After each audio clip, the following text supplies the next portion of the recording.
Good morning बच्चों। देखिए chapter 10 है हमारा इंटरनल ट्रेड। ठीक है, इसका इंडेक्स पहले देख लेते हैं हम कि क्या क्या इसमें पढ़ेंगे। पहले तो हम मीनिंग देखेंगे किसका, इंटरनल ट्रेड का। ठीक है, फिर होलसेल ट्रेड क्या होता है, रिटेल ट्रेड क्या होता है वो समझेंगे। टाइप्स ऑफ रिटेलिंग ट्रेड, ठीक है, कितने टाइप्स के होते हैं। उसी में इटिनरेट्स रिटेलर्स ये पढ़ेंगे, ये वेरी इंपॉर्टेंट है। फिक्स शॉप्स रिटेलर्स पढ़ेंगे, स्मॉल जो होते हैं उनके उनके बारे में, और फिक्स जो शॉप्स रिटेलर्स हैं जो लार्ज रिटेलर्स हैं, ठीक है, उनके बारे में पढ़ेंगे। फिर फिक्स शॉप्स वाले जो रिटेलर्स हैं वो क्या हैं, डिपार्टमेंटल स्टोर, उनके बारे में। फिर उसी के अंदर हम क्या पढ़ेंगे, चेन स्टोर्स। ठीक है, फिर उसी में हम पढ़ेंगे mail order houses, vending machines, ठीक है, गुड्स एंड सर्विस टैक्स, ठीक है, GST, types of GST and facts about GST. Input tax credit पढ़ेंगे under GST.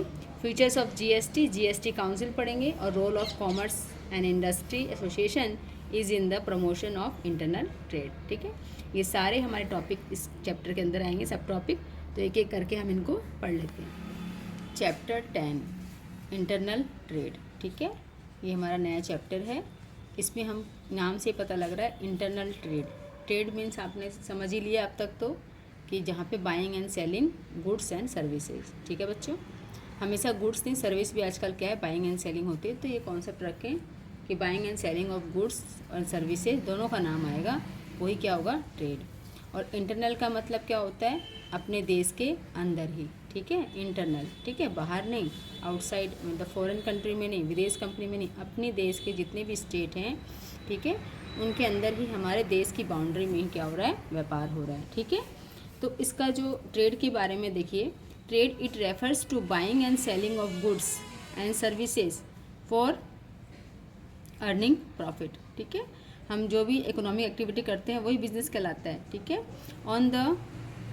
On the basis of geographical location of buyer and sellers, trade can be classified into two categories. एक होता है internal trade, मैंने बताया अपने देश में ही, और एक होता है एक्सटर्नल ट्रेड, मतलब आउटसाइड से। तो हम इंटरनल ट्रेड ही पढ़ेंगे इस चैप्टर में। ठीक है, when buying and selling of goods and services take place within a country, मैंने बोला ना, within the country, is called internal trade.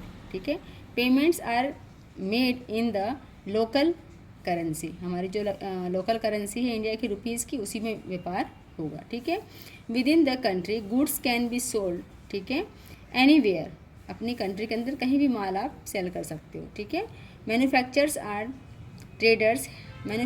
Traders have to pay no customs duty on goods are part of domestic, ठीक है, production. तो हमें क्या होता है, कस्टम ड्यूटी पे नहीं करनी पड़ती, क्योंकि हमारा सारा प्रोडक्ट जब होता है विद इन कंट्री हो रहा है, तो हमें विदेश में हम अपना सामान बेच नहीं रहे, तो हमको कस्टम ड्यूटी नहीं देनी पड़ती। ठीक है, we have no have to pay the any custom duty, ठीक है, प्रोडक्शन के ऊपर। And these are meant for consumption within the country, consumption भी यहीं हो रहा है, प्रोडक्शन भी यहीं हो रहा है, सेल भी यहीं हो रहा है। ठीक है, there are number of very few formalities, ठीक है, to be computed by the traders. कुछ बहुत कम फॉर्मेलिटीज़ के साथ ही हम क्या कर सकते हैं, अपने देश में व्यापार कर सकते हैं। ठीक है, एक्सटर्नल नाम से बता दिया मैंने कि ट्रेड बिटवीन टू और मोर countries is called external trade.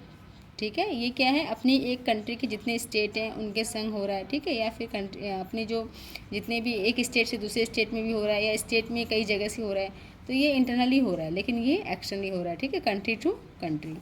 Types of internal trade, ठीक है, जो इंटरनल ट्रेड है वो क्या हो सकता है, होलसेल भी हो सकता है और रिटेल भी। होलसेल आपको पता ही है, होलसेल क्या होता है, लार्ज बल्क में जब क्वांटिटी सेल की जाती है, परचेज की जाती है, उसको होलसेल।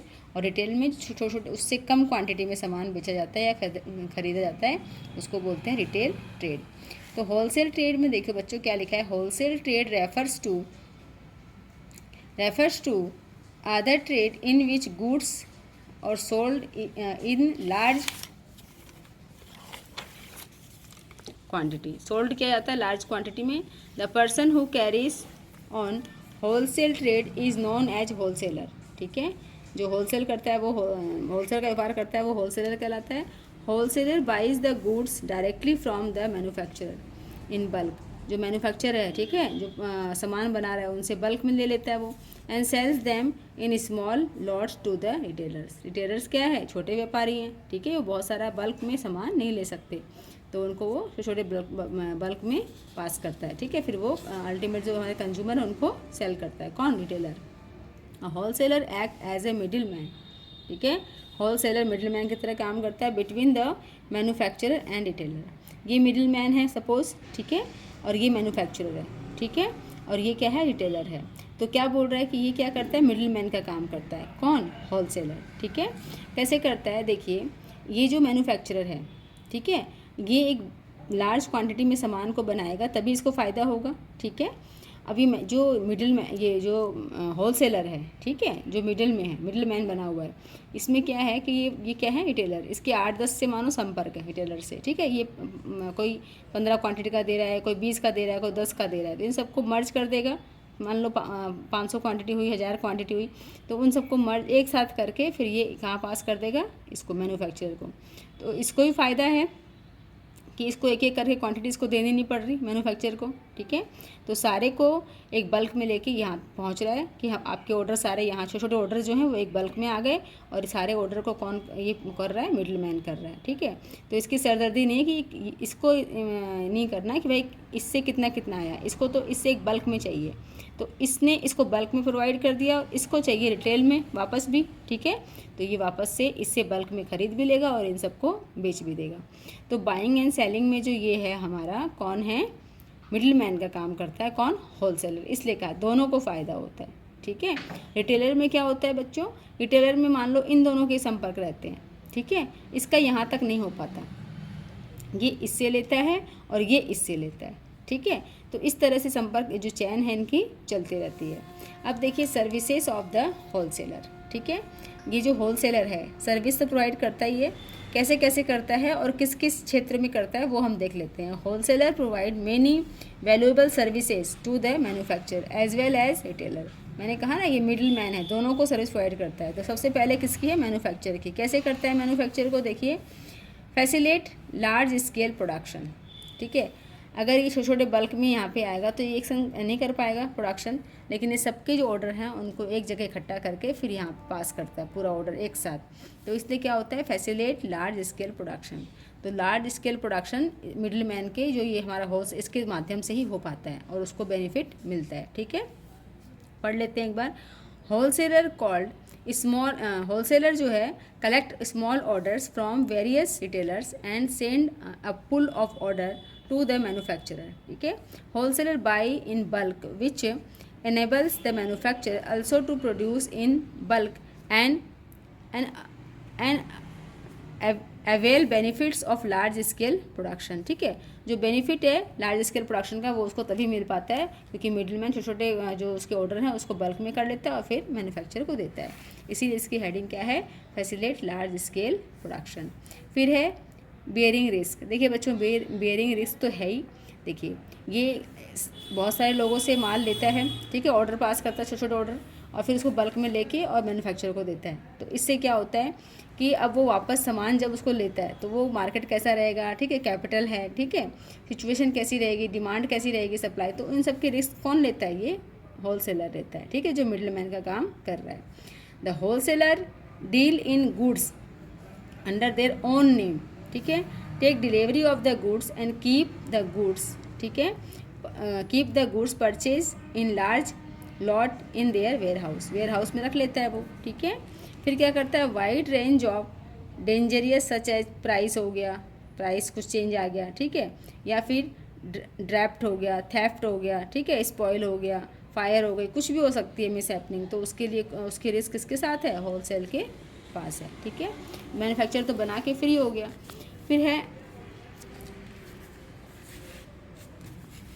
एक्सपर्ट एडवाइस, ठीक है, इसमें क्या करता है ये wholesaler, they are in a position to advise producer about various customers preference and market condition, क्योंकि ये मार्केट में रहता है, ठीक है, रिटेलर को देता है, रिटेलर से इसको खबर मिलती है मार्केट की, ठीक है, कस्टमर को क्या पसंद आ रहा है क्या नहीं पसंद, तो सारी खबर किसको मिल जाती है, वो आगे ऑर्डर पास करेगा।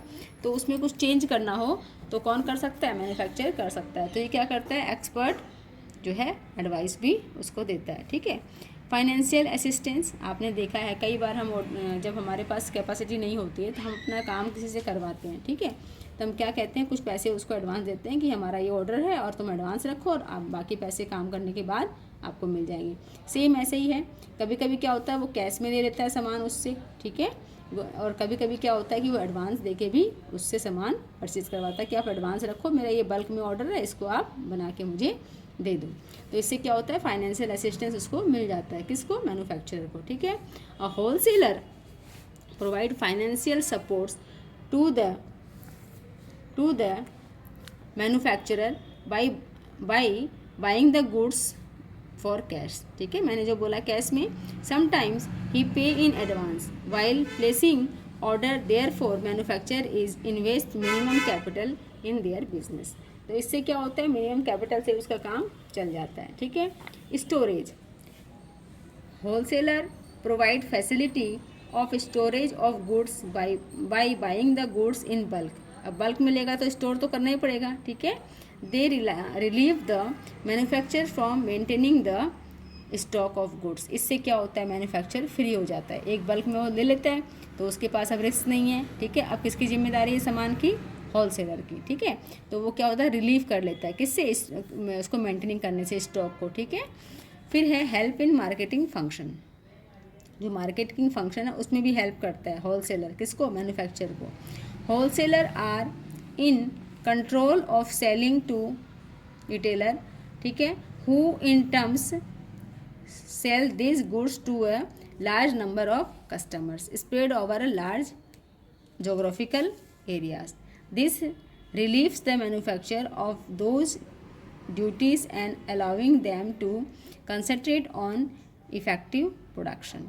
देखिए, help in marketing function, manufacture जो है मार्केट में जाके उसके अपना प्रोडक्ट को सेल नहीं करेगा और प्रोडक्ट सेल नहीं होगा तो पैसे नहीं आएंगे, तो ये क्या करता है, होलसेलर उनसे एक बल्क में ले लिया, फिर वो क्या करता है, डिफरेंट जोग्राफिकल जो एरिया हैं उनमें, कस्टमर तो हर जगह स्प्रेड है ना, तो वहाँ के जो उसके रिटेलर्स हैं उनको सेल कर देता है।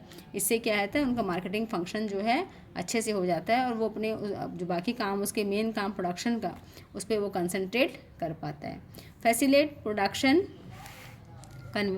कंटिन्यूटी, ठीक है। कई बार ऐसा होता है बच्चों कि कुछ जो प्रोडक्ट होते हैं वो क्या होते हैं, सीजनल होते हैं, ठीक है, सीजन में ज़रूरत होती है, ठीक है। ऐसे सपोज करो सर्दी आई है, ठीक है, तो कंबल की ज़रूरत है, ब्लैंकेट की, तो ब्लैंकेट मान लो कि सर्दी में ज़रूरत, गर्मी में तो ज़रूरत है नहीं हमें कंबल की, लेकिन उसका जब सर्दी अचानक थोड़ी सी भी आएगी तो क्या है, 10 कस्टमर मान लो डिमांड करेंगे, कुछ के पास पहले से पड़ा होगा, कुछ नया लेंगे, ठीक है, लेकिन अब वो 10 कंबल के लिए उस समय तो प्रोडक्शन नहीं करेगा, ठीक है, तो वो क्या करेगा, उसको कंटिन्यू रखेगा कि आप इसको बनाते रहिए, मैं इसको स्टोर कर लेता हूँ, जैसे ही डिमांड आएगी मैं उसको सेल कर दूँ। एकदम से ठंड आएगी तो एकदम से कंबल की डिमांड आएगी तो उस समय तो प्रोडक्शन नहीं कर पाएगा ना हैंड टू हैंड, तो जो कस्टमर है फिर वो क्या, कहाँ से उनको चीज़ मिलेगी, इसीलिए वो क्या करते हैं, फैसिलेट प्रोडक्शन कंटिन्यूटी, ठीक है। पढ़ लेते हैं, the wholesaler facilitate continuity production through out the year by purchasing the goods as when they are produced and sharing them till the time these are demanded by retailer or customers in the market।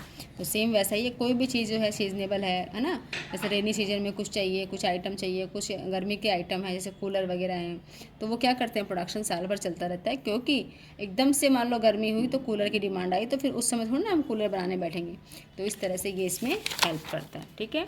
अब है services to the retailer, middleman था, हमने देख लिया manufacturer कैसे service provide करता है, ऐसे ही सेम किसको करता है, रिटेलर को करता है। कैसे करता है, अवेलेबिलिटी ऑफ गुड्स, ठीक है, अवेलेबिलिटी ऑफ गुड्स, जो उसको सामान चाहिए डिफरेंट वैरायटी के, वो सारे कौन प्रोवाइड कराता है, वो कराता है कौन, होलसेलर। पढ़ लेते हैं, retailer have to maintain adequate stock of varied commodities, ठीक है, बहुत तरह एक ही चीज़ की डिमांड नहीं होती, बहुत कुछ चाहिए रिटेलर को बेचने के लिए, तो वो सारी चीज़ क्या करता है, प्रोवाइड करवाता है, so that they can offer variety of their customers, ठीक है, तभी तो ऑफर कर पाते हैं हमको रिटेलर्स जो होते हैं, ठीक है। The wholesaler make the product of the various manufacture, ठीक है, readily available to the retailers, this relieves the retailers of the work of collecting goods from several producers and keeping big inventory of the same. ठीक है, इस मारे क्या होता है, different तरह के जो प्रोडक्ट्स हैं वो उनको क्या करता है, अपने स्टॉक में इन्वेंट्री में रख सकता है, ताकि जब कस्टमर्स आएंगे तब वो क्या करेगा, उनको वैरायटी ऑफ जो उसके गुड्स हैं वो दिखा सके और सेल कर सके। फिर है मार्केटिंग सपोर्ट। ये कैसे होता है, they undertake advertising and other sales promotions activities. ठीक है, कौन करता है, होलसेलर भी करता है। ठीक है, to induce customer to purchase the goods, the retailers are benefited as it helps them in increasing the demand for the various new product.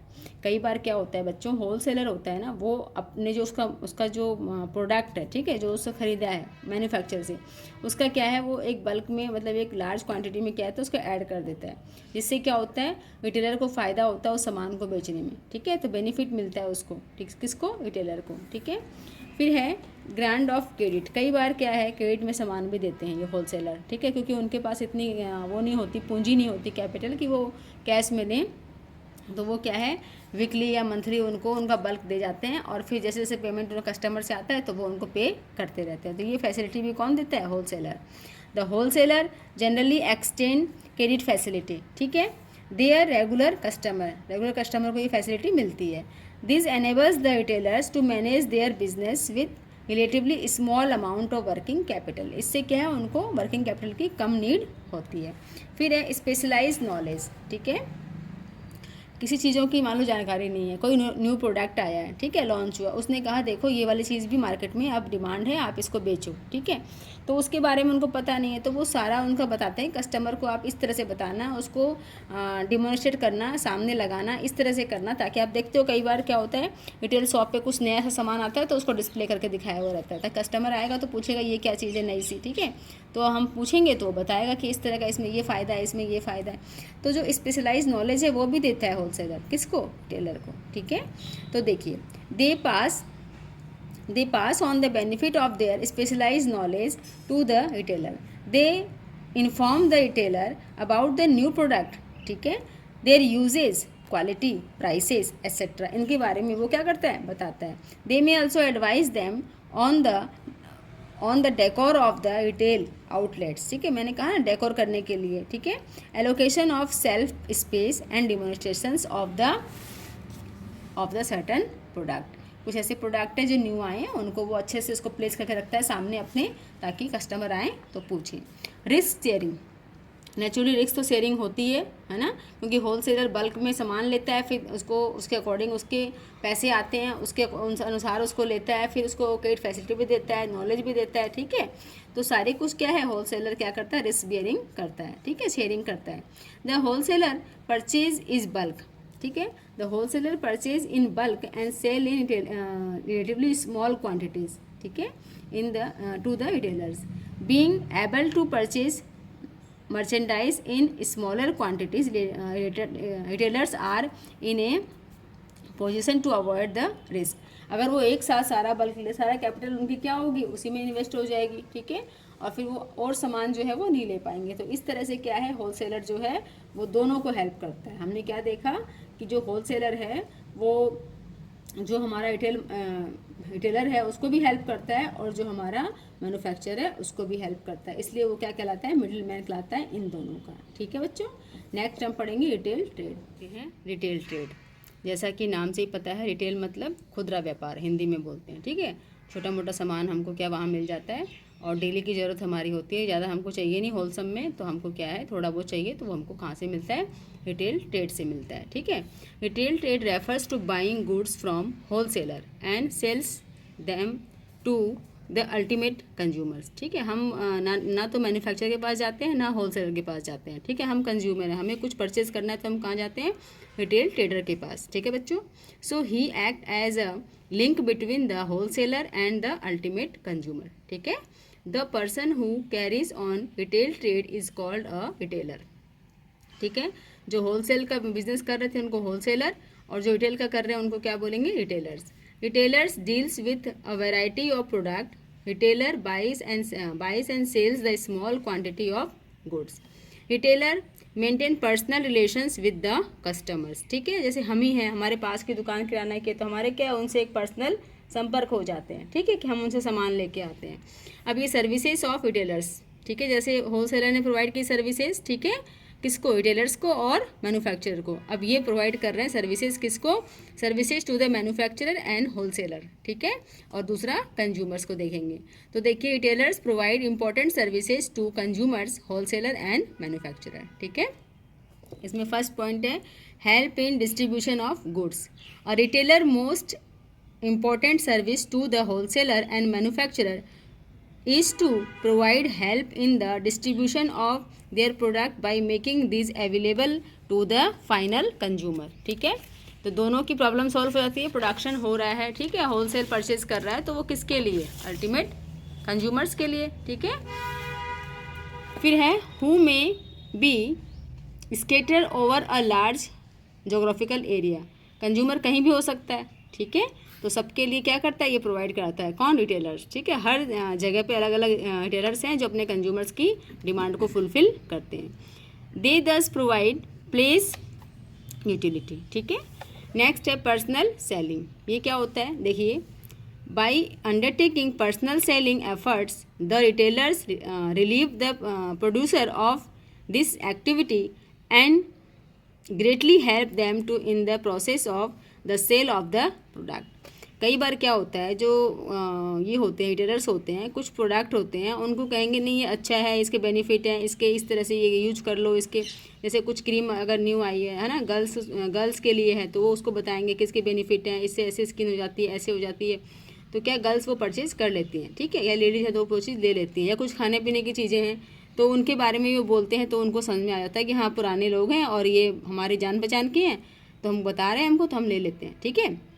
इसलिए बोला है पर्सनल सेलिंग, अपने बेस पे भी सेलिंग करते हैं वो, कुछ बोल के बता के उनको, ठीक है। कैसे, by undertaking personal selling efforts, वो खुद का भी एक एफर्ट्स डालता है, ये नहीं कि कस्टमर आया ले गया नहीं ले गया पता नहीं, वो 4 चीज़ें लेने आया लेकिन 2 चीज़ें वो एक्स्ट्रा दिखा देगा आपको, ठीक है, देखो ये चीज़ आई हुई है, आप बच्चों के ले जाओ, ठीक है, लेडीज़ के ले जाओ, इस तरह की बातें वो आपको उसके बेनिफिट बताएगा प्रोडक्ट के और आपको सेल कर देगा, ठीक है। इसलिए बोला है द जो रिटेलर्स हैं relieve the producer of this activity. अब इन सब कामों को क्या है, मैन्युफैक्चरर नहीं कर रहा, वो तो खाली प्रोडक्शन पे ध्यान दे रहा है, हेल्प कौन कर रहा है, यही कर रहा है रिटेलर्स, ठीक है। And greatly help in the process of the sale of the products, ठीक है। इस तरह से क्या करता है, वो प्रोडक्ट को सेल करने में बहुत ही हेल्प करता है। प्रोडक्शन जब हो रहा है, ठीक है, मार्केट में आ रहा है, अगर वो हम कंज्यूमर्स खरीदेंगे नहीं तो बेकार है, वेस्ट है उनकी सारी मेहनत, तो उनको बेचने का काम तो कौन करता है, रिटेलर्स ही करते हैं, ठीक है। Enabling large scale operations on account of, ठीक है, on account of retailers services the manufacturer and wholesaler are free from the trouble of the making individual sales to the consumers in small quantities, ठीक है। जैसा हमने ये discuss पहले ही कर लिया था कि स्मॉल क्वांटिटी में बेचने के लिए वो नहीं बने हुए, कौन, मैन्युफैक्चरर और कौन है, होलसेलर। तो छोटे छोटे क्वांटिटी में कौन बेच रहा है, ये रिटेलर्स बेच रहा है, ये सुबह से लेकर शाम तक बैठा होता है और एक एक कस्टमर आता है, उनके डिमांड को फुलफिल करता है, ठीक है। This enable them in to operate on at relatively large scale, इसीलिए क्या होता है, वो लार्ज स्केल में प्रोडक्शन कर पाते हैं, ठीक है। And thereby fully concentrate on their other activities, production को लेके जो जो एक्टिविटीज़ हैं वो सारी पे क्या करते हैं वो लोग, फोकस कर पाते हैं, किसकी हेल्प से, रिटेलर की हेल्प से। उनको पता है अब सामान चला गया रिटेलर के पास, अब उसकी मर्जी वो कैसे भी बेचे उसको, ठीक है। फिर है नेक्स्ट उसकी हेल्प क्या होती है, कलेक्टिंग मार्केट इन्फॉर्मेशन, ठीक है, कस्टमर उससे जुड़ा होता है, ठीक है, कोई प्रोडक्ट ले गया, उसमें कुछ कमी लगी या कुछ बताया उसने कि इसको लगाने से या इसको खाने से या इसको पीने से, ठीक है, ऐसा कुछ हुआ है, तो वो क्या करता है, उसकी इन्फॉर्मेशन क्या करता है, होलसेलर को, होलसेलर किसको देता है, मैन्युफैक्चरर को, ठीक है, कि भाई आपके प्रोडक्ट में थोड़ी सी इस चीज़ कमी आ रही, तो वो अपने जो कंटेंट हैं जो प्रोडक्ट बनाने में, उनको वो फेरबदल करके या फिर कुछ नया बना के उनको क्या करेगा, मार्केट में सर्विस देगा, ठीक है, ये हेल्प करते हैं। देखिए as retailer remain in direct and constant touch with the buyers, they serve as an important source of the collecting market information about the task ठीक है, टेस्ट, उनका जो टेस्ट है उसके बारे में। प्रेफरेंस, किसको प्रेफरेंस करते हैं वो। And attitude of the customer such information, ठीक है, is consider very useful in taking important marketing decision in an organisation, ठीक है। तो मार्केट में कैसा टेस्ट है कस्टमर्स का, किस चीज़ की ज़्यादा बिक्री हो रही है, ठीक है, किसको ज़्यादा प्रेफर कर रहे हैं, ठीक है। तो ये सारे जो कस्टमर्स के एटीट्यूड हैं या कुछ कमियां हैं, तो सारे कौन बताता है, वो हमारा रिटेलर बताता है। नेक्स्ट है हेल्प इन प्रमोशंस, ठीक है, ये वैसा ही सेम है, सिर्फ इसका ऊपर का जो हेडिंग है वो थोड़ा चेंज है, बाकी मैटर वही है। From time to time manufacturer and distributor have to carry on various promotional activities, ठीक है। ये क्या करते हैं, सामान को बेचने के लिए प्रमोशनल एक्टिविटी करते हैं in order to increase the sale of their product, ठीक है। प्रोडक्ट के सेल करने के लिए क्या करते हैं, डिफरेंट तरह की एक्टिविटीज़ वो करते हैं, ठीक है। Retailers participate in this activity in various ways, ठीक है, and thereby help in promoting the sale of the product. सारा डिस्कस हो ही गया था कि बहुत तरह की वो उसके पर्सनल टच होते हैं कस्टमर से, ठीक है, मतलब वो उनके कांटेक्ट में रहता है, तो कई तरह की बातें वो उनको बताता है। सपोज़ करिए आप चाय पत्ती लेने गए, ठीक है, चाय बनाने के लिए, उसके पास 10 तरह की चाय पत्ती डिफरेंट कंपनी से आई हुई है, तो वो उनसे पूछेगा भाई कौन सी दूँ, ठीक है। तो वो क्या बोलेंगे, जो आपको अच्छी लगती है ना, कौन सी अच्छी है घर के लिए, आप कौन सी पीते हो, तो वो वाली चाय पत्ती देगा जो अच्छी होगी। तो इस तरह से क्या है, उसको एक ब्रांड मिल रहा है, वो ले गया, नेक्स्ट टाइम कहेगा नहीं वो ही दो। तो एक बार किसने ब्रांडिंग कर दी, एक बार रिटेलर ने ब्रांड कर दिया कि भाई ये चीज़ उससे अच्छी है, ठीक है। तो इससे क्या होता है, कस्टमर्स के संग क्या होता है, एक फेथ बन जाता है, और नेक्स्ट टाइम कस्टमर उसी जो ब्रांड की चीज़ है उसी की डिमांड करता है, ठीक है। तो इस तरह से ये क्या करता है, हेल्प करता है, कौन, रिटेलर। अब जो कंज्यूमर्स है उनकी भी हेल्प करता है, कैसे करता है, देखिए, regular availability of the product, ठीक है। तो इनको भी दूर दराज नहीं भागना पड़ता है छोटी मोटी चीज़ों के लिए, ठीक है। कोई चीनी खत्म हो गई, चाय पत्ती खत्म हो गई, तेल खत्म हो गया, कोई जीरा खत्म हो गया, तो झट से क्या करते हैं, किराने की दुकान झट से ले आते हैं, ठीक है। हर लोकेलिटी में आजू बाजू छोटी मोटी दुकानें होती हैं जो हमारी डेली की नीड्स को फुलफ़िल करती हैं। हमने कुछ बनाया और कुछ हमारे पास बनाने बैठे और कुछ हमारे पास मान लो नहीं है छोटा मोटा सामान, ठीक है, तो हम तुरंत मार्केट नहीं भागते कि चलो मार्केट जाओ, पेट्रोल लगाओ, ये हम पास के दुकान से ले आते हैं कि बाद में फिर मार्केट जाएंगे तो हम ले आएंगे, ठीक है, होलसेल में या थोड़ा ज़्यादा क्वांटिटी में ले आएंगे, किलो 2 किलो। लेकिन अभी तो क्या है, थोड़ा सामान हम यहाँ से ले आते हैं। The most important service of the retailer to consumer is to maintain regular availability of the various product, ठीक है, proceed by different manufacture. This enables the buyers to buy product as and when needed, ठीक है। ये मैंने बताई दिया आपको, जब उनको जरूरत होती है जब भी वो आके सामान ले लेते हैं। न्यू प्रोडक्ट इन्फॉर्मेशन, मैंने बताया था ये भी आपको, हर किसी न्यू प्रोडक्ट को क्या करना पड़ेगा, उसको बताना पड़ेगा, रखना पड़ेगा सामने, ताकि कस्टमर या तो खुद चला के पूछे या फिर वो उसको बताए, उसकी निगाह उस प्रोडक्ट पे पड़ेगी तभी तो वो पूछेगा, ठीक है। By arranging for effective display of the product and through their personal selling efforts, ठीक है, retailers provide important information about the arrival, special features etcetera of new product to the customers, ठीक है। उसके फीचर्स बताएगा, ये सब बोलेगा कि ऐसे ले जाओ, इसको ऐसे यूज करो, ठीक है, इसके बहुत फ़ायदे हैं, इसको ऐसे लो, ईजी है, तो इस तरह की बातें वो बताएगा और कस्टमर उसको परचेज कर लेगा। कन्वीनियंट इन बाइंग, ठीक है, देखिए, normally they are normally situated very near to the residential area, ठीक है, and remain open for long hours, ठीक है, ये नहीं 2-4 घंटे की होती है, फुल टाइम वो खुलती रहती है, ठीक है। Customers can easily buy products of their requirement. आप देखेंगे किराने की दुकानें जो हैं सबसे लेट में बंद होती हैं, क्या पता किसको क्या आटा दाल चावल कब जरूरत हो जाए, इसीलिए क्या है, जो बायर्स हैं वो कभी भी जाके उनको परचेज़ कर सकते हैं। ऐसा नहीं है कोई टाइम फिक्स है उनका, वो सुबह से ही खुल जाती हैं, कुछ दुकानें 6 बजे ही खुल जाती हैं, ठीक है। तो वो फिर आके अगर 1-2 घंटा दोपहरी में बंद करना होता है तो करते हैं, नहीं तो फुल टाइम वो दुकान खुली रहती है, ठीक है। नेक्स्ट है wide selections. Retailers generally keep stock of the variety of product of different manufacturer.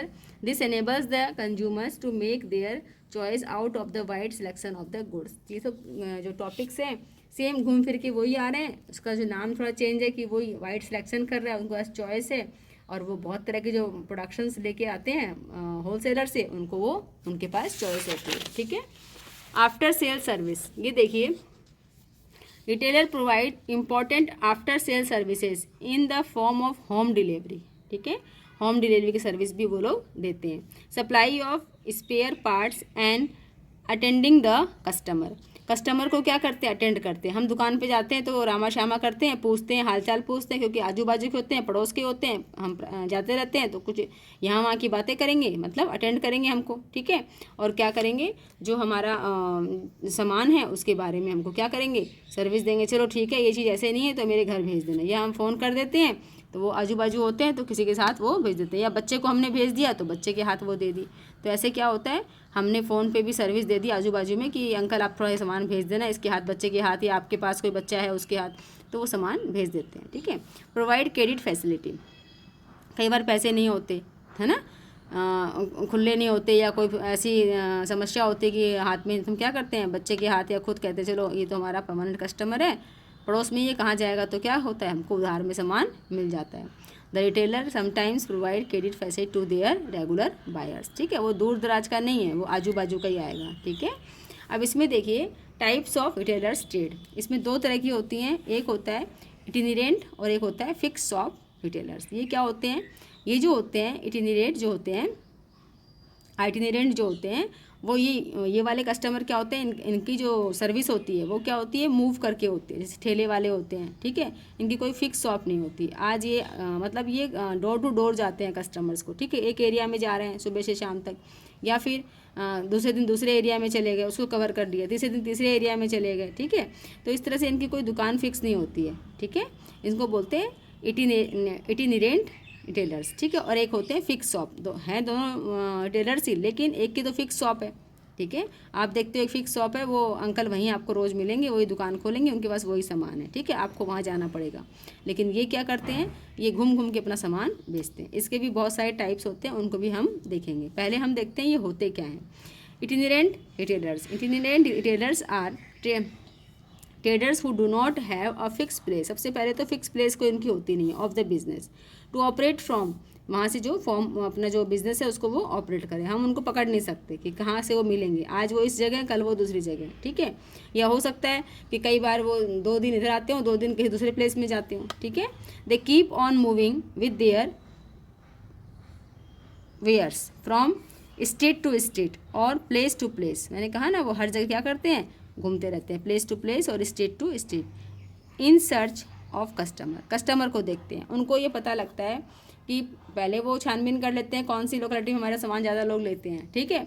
फिर वो उस कॉलोनी में क्या होता है, उस टाइम के बीच में पीरियड में वो जाते हैं, उनको एक आइडिया हो जाता है, ठीक है। कुछ लोग आवाज़ दे के सब्जी बेचते हैं, तो उनको पता है कॉलोनी में क्या सब्जी को कौन कौन सब्जी ले, 10 लोग 10 मेंबर है एक कॉलोनी के, ठीक है, 10 घर हैं, तो उसमें से क्या होगा, कुछ 2 लोग 4 लोग तो परमानेंट उनका वेट ही करते रहते हैं कि वो सब्जी वाला 9-10 बजे तक आता है तो सब्जी उससे ले लेंगे, ठीक है।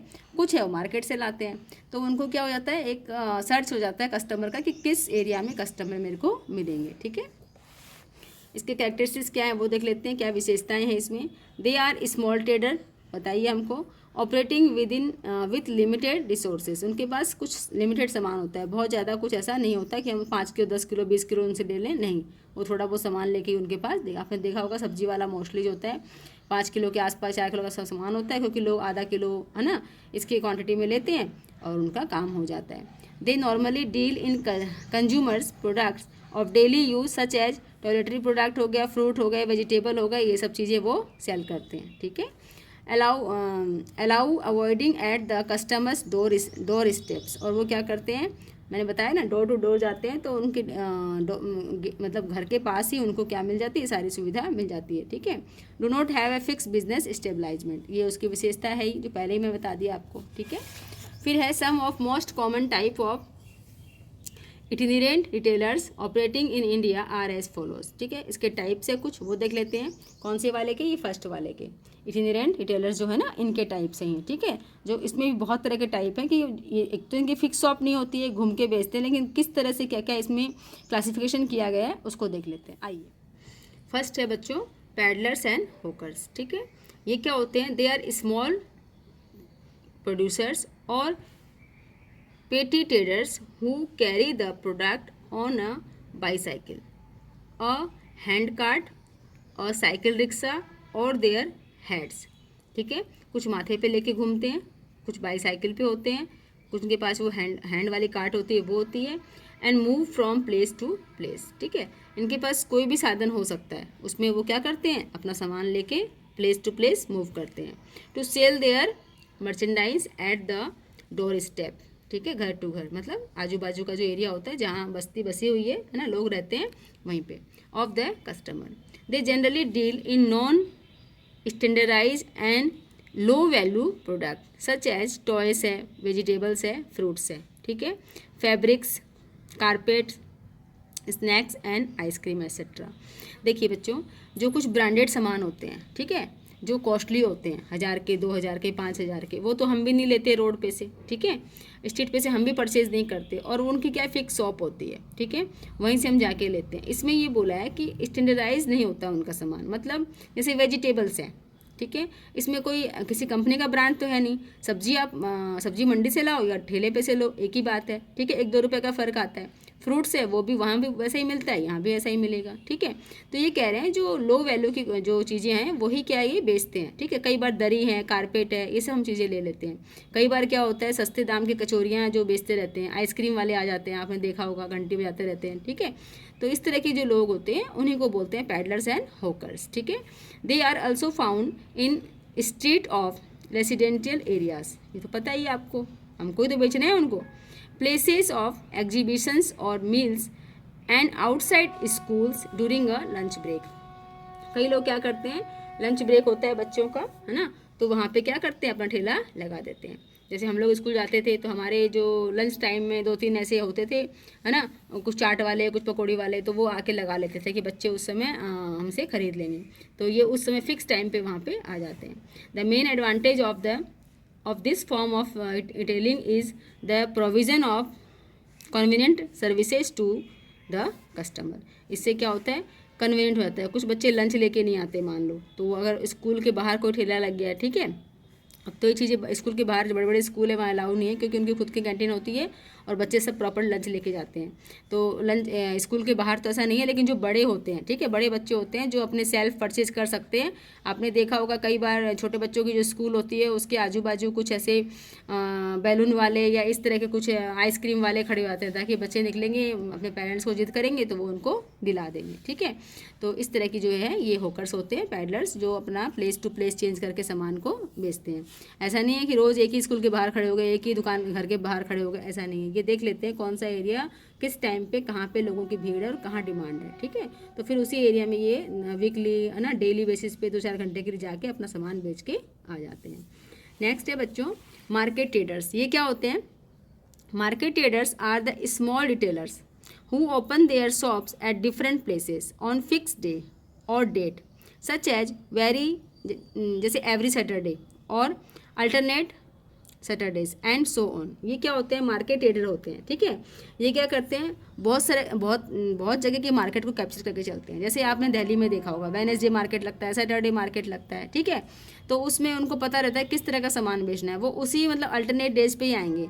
एक डे फिक्स कर रखा है उन्होंने, तो वो उस दिन आके सामान लगाएंगे। जैसे हमारे अलवर में है, ट्यूसडे को एक अलग मार्केट लगता है, ठीक है। उसमें क्या है, छोटे छोटे व्यापारी होते हैं अपना सामान लेके आते हैं गाँव से या दूर दराज से। तो जो बाकी जो फिक्स शॉप वाले, उनकी शॉप बंद होती है, उनकी छुट्टी होती है, और वो क्या है, रोड पे सामान अपना स्प्रेड करके खूब अच्छे से लगाते हैं। और जो दूर दराज के लोग हैं उनको पता है कि इस दिन हमको ये सामान मिल जाएगा सस्ते में, तो वो आके सामान उनका परचेज करते हैं। तो ये होता है बच्चों मार्केट ट्रेडर्स, ठीक है। वो क्या है, एक ही एरिया में एक दिन फिक्स करके आते हैं या फिर अल्टरनेट डेज पे आते हैं, ठीक है।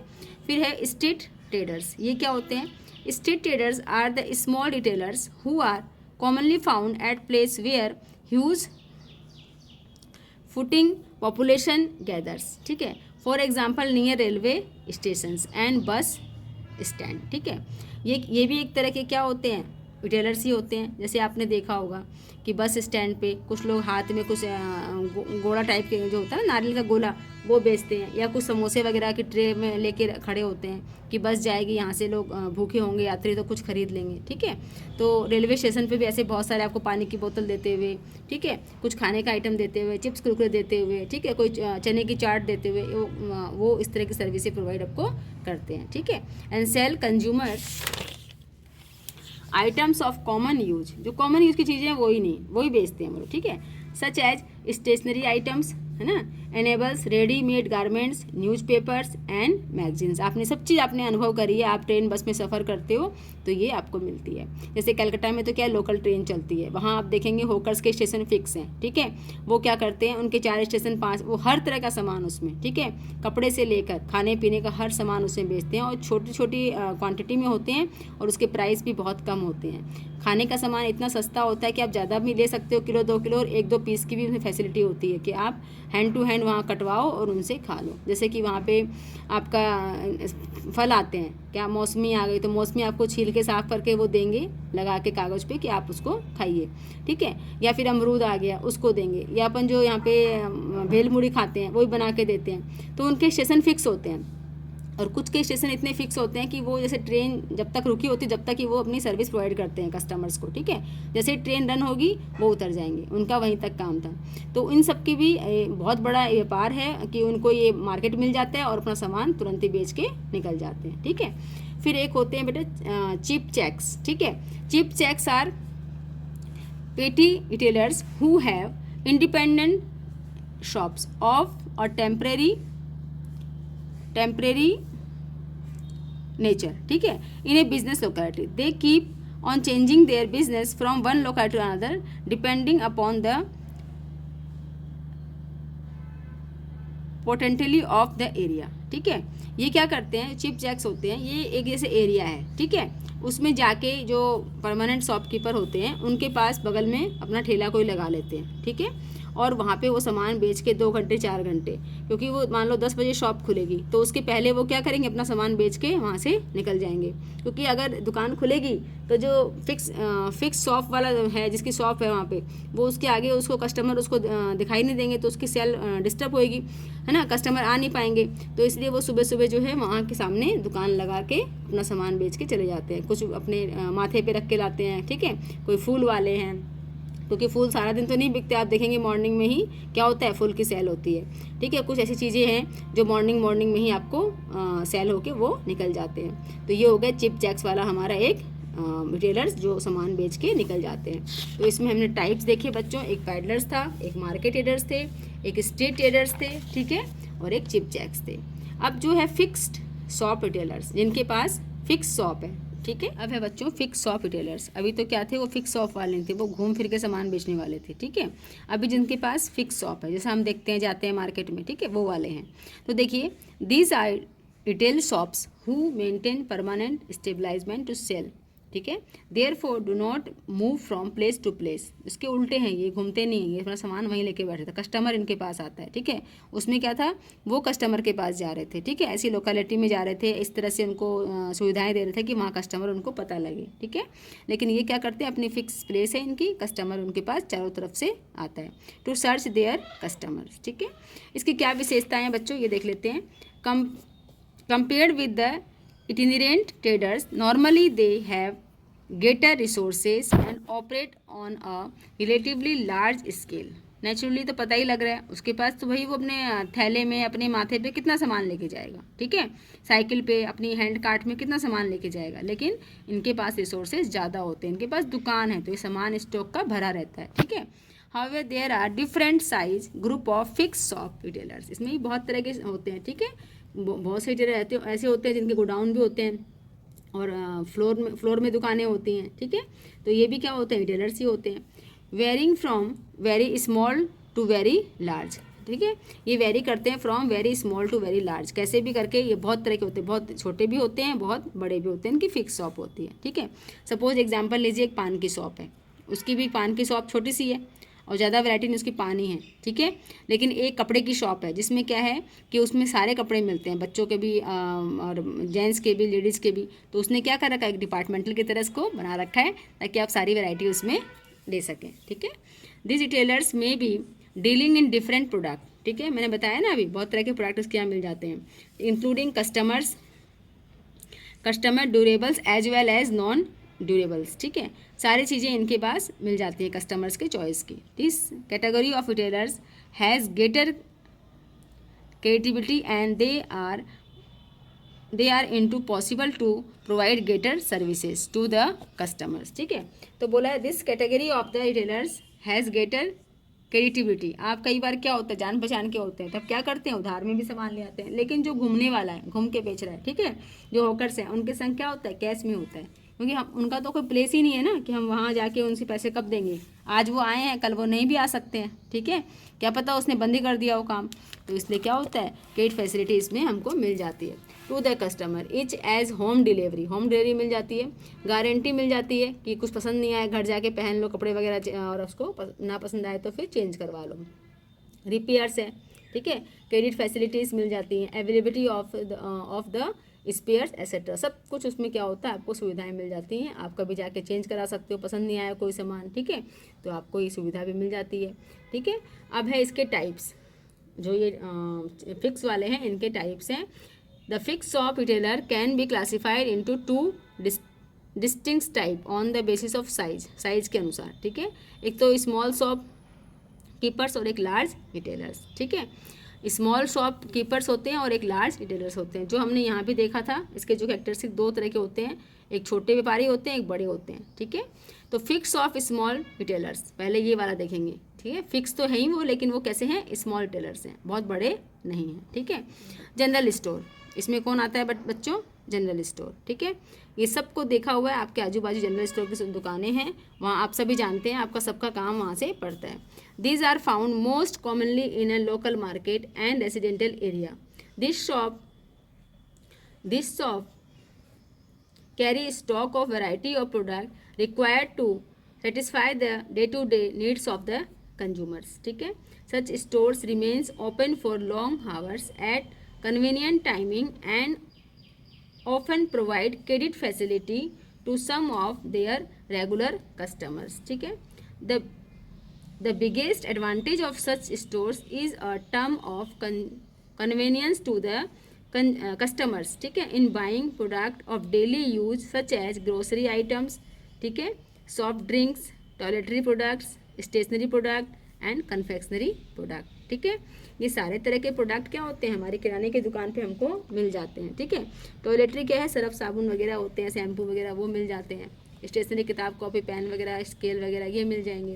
कन्फेक्शनरी कुछ ऐसे सामान हैं जो हमको चाहिए, ज़रूरत है, तो वो भी हमको वहाँ पे मिल जाते हैं। ये हमने पहले ही पढ़ लिया था, उसी को दोबारा से रिपीट हुआ है। जैसे हमारे जो ये होते हैं ना रिटेलर्स, ठीक है, जो आजू बाजू में हमारे होते हैं, उन्हीं का ये बताया गया, क्योंकि फिक्स शॉप है, ठीक है, तो वहाँ पे आप कोई भी सुविधा ले सकते हैं। नेक्स्ट है बच्चों स्पेशलिटी शॉप्स, ठीक है। स्पेशलिटी में क्या है कि स्पेशल कुछ फिक्स तो है, लेकिन उसके स्पेशल सामान ही मिलता है। इसमें क्या है, दो तरह के हो सकते हैं, एक होता है सिंगल लाइन स्टोर और एक होता है स्पेशलिटी। सिंगल लाइन में क्या होता है, सिंगल लाइन जो शॉप्स होती हैं, है ना, तो इसमें जो टेलर्स होते हैं वो क्या करते हैं, उनके जैसे कि एक फ्लोर पे क्या है, बच्चों के कपड़े हैं, फिर बड़ों के कपड़े हैं, फिर लेडीज़ के कपड़े हैं, ठीक है। तो इस तरह से क्या है, एक ही लाइन में उनका सारा प्रोडक्ट बिक जाता है। और ये जो दूसरे वाले होते हैं, ये स्पेशलिस्ट, मतलब किसी चीज़, एक दो चीज़ ही रखते, ज़्यादा चीज़ नहीं रखते ये लोग, ठीक है। This type of retailer store is becoming very popular, ठीक है, particularly in urban sector. Instead of selling a variety of product of different types, these retail store specialize in the sale of specific line of product. For example, shop selling children's garments, men's wear, ladies shoes, toys, ठीक है, and gifts item, school uniform, college books etcetera, consumer electronic item, goods.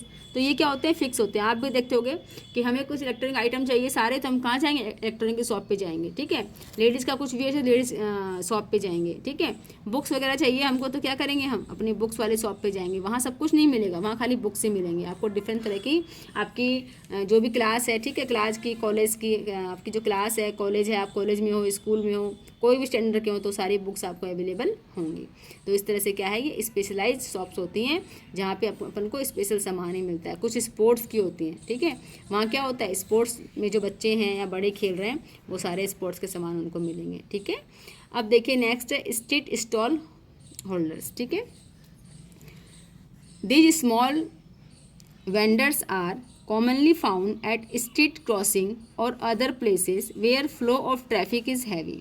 They attract floating customers and deal mainly in goods of cheap variety like hosiery products, toys, ठीक है, और cigarettes, ठीक है, soft drink, इस तरह का। ये क्या होते हैं, जहाँ पे लोगों का आना जाना बहुत ज़्यादा है। आप देखना कुछ सिगरेट्स हैं, कुछ छोटे मोटे टॉयस हैं, इस तरह के लोग भी, इनका एक फिक्स्ड है। तो वो ऐसी लोकेलिटी में अपनी दुकान को करते हैं जहाँ पे छोटे छोटे सामान को वो अपनी बच्चों के हिसाब से, बड़ों के हिसाब से, ठीक है, वहाँ पे वो बेचते हैं। सॉफ्ट ड्रिंक की दुकान हो गई, बताया कि यहाँ पे लोग ट्रेन में चढ़ेंगे या उतरेंगे, इस तरह का होगा, तो वो वहाँ पे ये चीज़ें देते हैं, ताकि आप देखना स्टेशन पे, रेलवे स्टेशन पे आपको इस तरह के सामानें मिलेंगी, ठीक है। वो भी दुकानें फिक्स हैं, लेकिन वो क्या है, इस तरह के सामान, छोटे छोटे सामान वो रखते हैं, ठीक है। अब इसके साथ है सेकेंड हैंड गुड्स शॉप। जो सेकेंड हैंड गुड्स शॉप है आपकी बुक में है, ठीक है। इसमें एक और होता है सेकेंड शॉप। सेकेंड शॉप क्या होता है, जहाँ पे क्या होता है बच्चों, जैसे कुछ आपने देखा होगा सामान कुछ डिफेक्टिव है, ठीक है, not produce according to the specifications. मान लो हमारा कोई सामान है, ठीक है, और एक्सपोर्ट होना है, बाहर के देशों में जाना है, ठीक, कपड़े का ही मान लो आप, कपड़े का है, कपड़े हमें बाहर भेजने हैं, ठीक है, लेकिन वो अकॉर्डिंग टू वैसे नहीं बने, ठीक है। और बाहर हम जब कोई सामान देते हैं तो क्या होता है, बिल्कुल परफेक्ट होने चाहिए। घर पे तो हम चाहे कैसे ही कुछ भी यूज कर लें, ठीक है। देश हमारा क्या है, हमारा घर है ना, लेकिन हम बाहर जब सामान बेच रहे हैं तो हमारा सामान बिल्कुल परफेक्टली जाना चाहिए। मान लो उसमें कोई हल्का सा कट है कपड़े में, ठीक है, तो वो डिफेक्टिव हो गया, तो वो वहाँ उसमें नहीं भेजेंगे, ठीक है, एक्सपोर्ट के लिए। आप कई बार देखते हो सेल लगती है, या फिर आप कभी कोई सामान पसंद करते हो, ठीक है, और उसके प्राइस बहुत ज़्यादा होते हैं, मतलब 700 की कोई शर्ट है, ठीक है, या कोई सूट है, और आपने वो परचेज़ किया, वो मना कर रहा है नहीं, लेकिन आपको अचानक से कोई कट दिख गया, कोई इस पर स्पॉट दिख गया, तो आप क्या बोलोगे, सर ये भैया ये तो डिफेक्टिव है। तो वही चीज़ आपको 300 में 200 में मिल जाएगी, क्योंकि डिफेक्टिव सामान तो बेचेगा नहीं, ठीक है, तो पड़ा ही रहेगा। तो इससे क्या होगा कि उसको जो मिल रहा है वही ठीक है। तो इसको बोलते हैं सेकेंड शॉप्स, ठीक है, जिसमें जो सामान होता है वो क्या होता है, not produce according to specification, जैसा वो चाहते थे वैसा कुछ स्पॉट लग गया या कुछ हो गया। आप कई बार देखते हो कि सेल लगी होती है, ठीक है, और अखबार में ऐड आता है कि वहाँ पे सेल लगी हुई है। इसका मतलब क्या है, वो कुछ डिफेक्टिव आइटम है, उसमें कुछ ना कुछ कमी है, ठीक है, तो वो इसीलिए क्या कर रहे हैं, वो कहीं बेचने लायक नहीं है। उनको क्या है कि कम दाम में जितने पैसे मिल जाए हमको उतने ही ठीक है। और सेकेंड हैंड का तो बताइए कि आपने कोई चीज़ यूज़ कर ली, बुक्स, कपड़े, ठीक है, उसको आप सेल कर रहे हो, वापस रीसेल कर रहे हो। मान लो कि एक डॉक्टर है, ठीक है, उसकी बुक है 5-6 हज़ार की आती है उसकी बुक, ठीक है, और उसने अपनी पढ़ाई कर ली। अब उसकी जो बुक है उससे किस काम की, तो वो क्या करेगा, उसको सेकेंड हैंड में बेच देगा, तो 2-3 हज़ार रुपये जो भी आएंगे वो किसी दूसरे स्टूडेंट को दे देगा। तो ये क्या है, सेकेंड हैंड गुड सर्विस आपको मिलती है इस शॉप पे। आइए पढ़ लेते हैं। This shops deals in second hand और यूज गुड्स लाइक बुक्स, ठीक है, क्लॉथ्स, ऑटोमोबाइल्स, ठीक है, furnitures and other household goods. The goods are sold at lower price, ठीक है, प्राइस तो लोअर ही हो क्योंकि सेकेंड हैंड है, एक मतलब पहले किसी हाथ ने उसको यूज कर ली। सेकेंड हैंड का नाम ही है कि पहले किसी ने उसको यूज की हुई है, ठीक है, फिर उसके बाद वो दोबारा आपके पास आ रही है, तो प्राइस तो नेचुरली कम ही होंगे उसके। अब आ रही है बच्चों रिटेलर्स का हो गया। अब है फिक्स शॉप्स, ठीक है, जो फिक्स शॉप्स हैं लेकिन वो थी स्मॉल, ठीक है, स्मॉल बेस पे ना। अब ये है लार्ज स्टोर्स में। तो सबसे पहले है डिपार्टमेंटल स्टोर, जिसको आप सब जानते हैं, सब जाते हैं, सब परचेज करते हैं, ठीक है।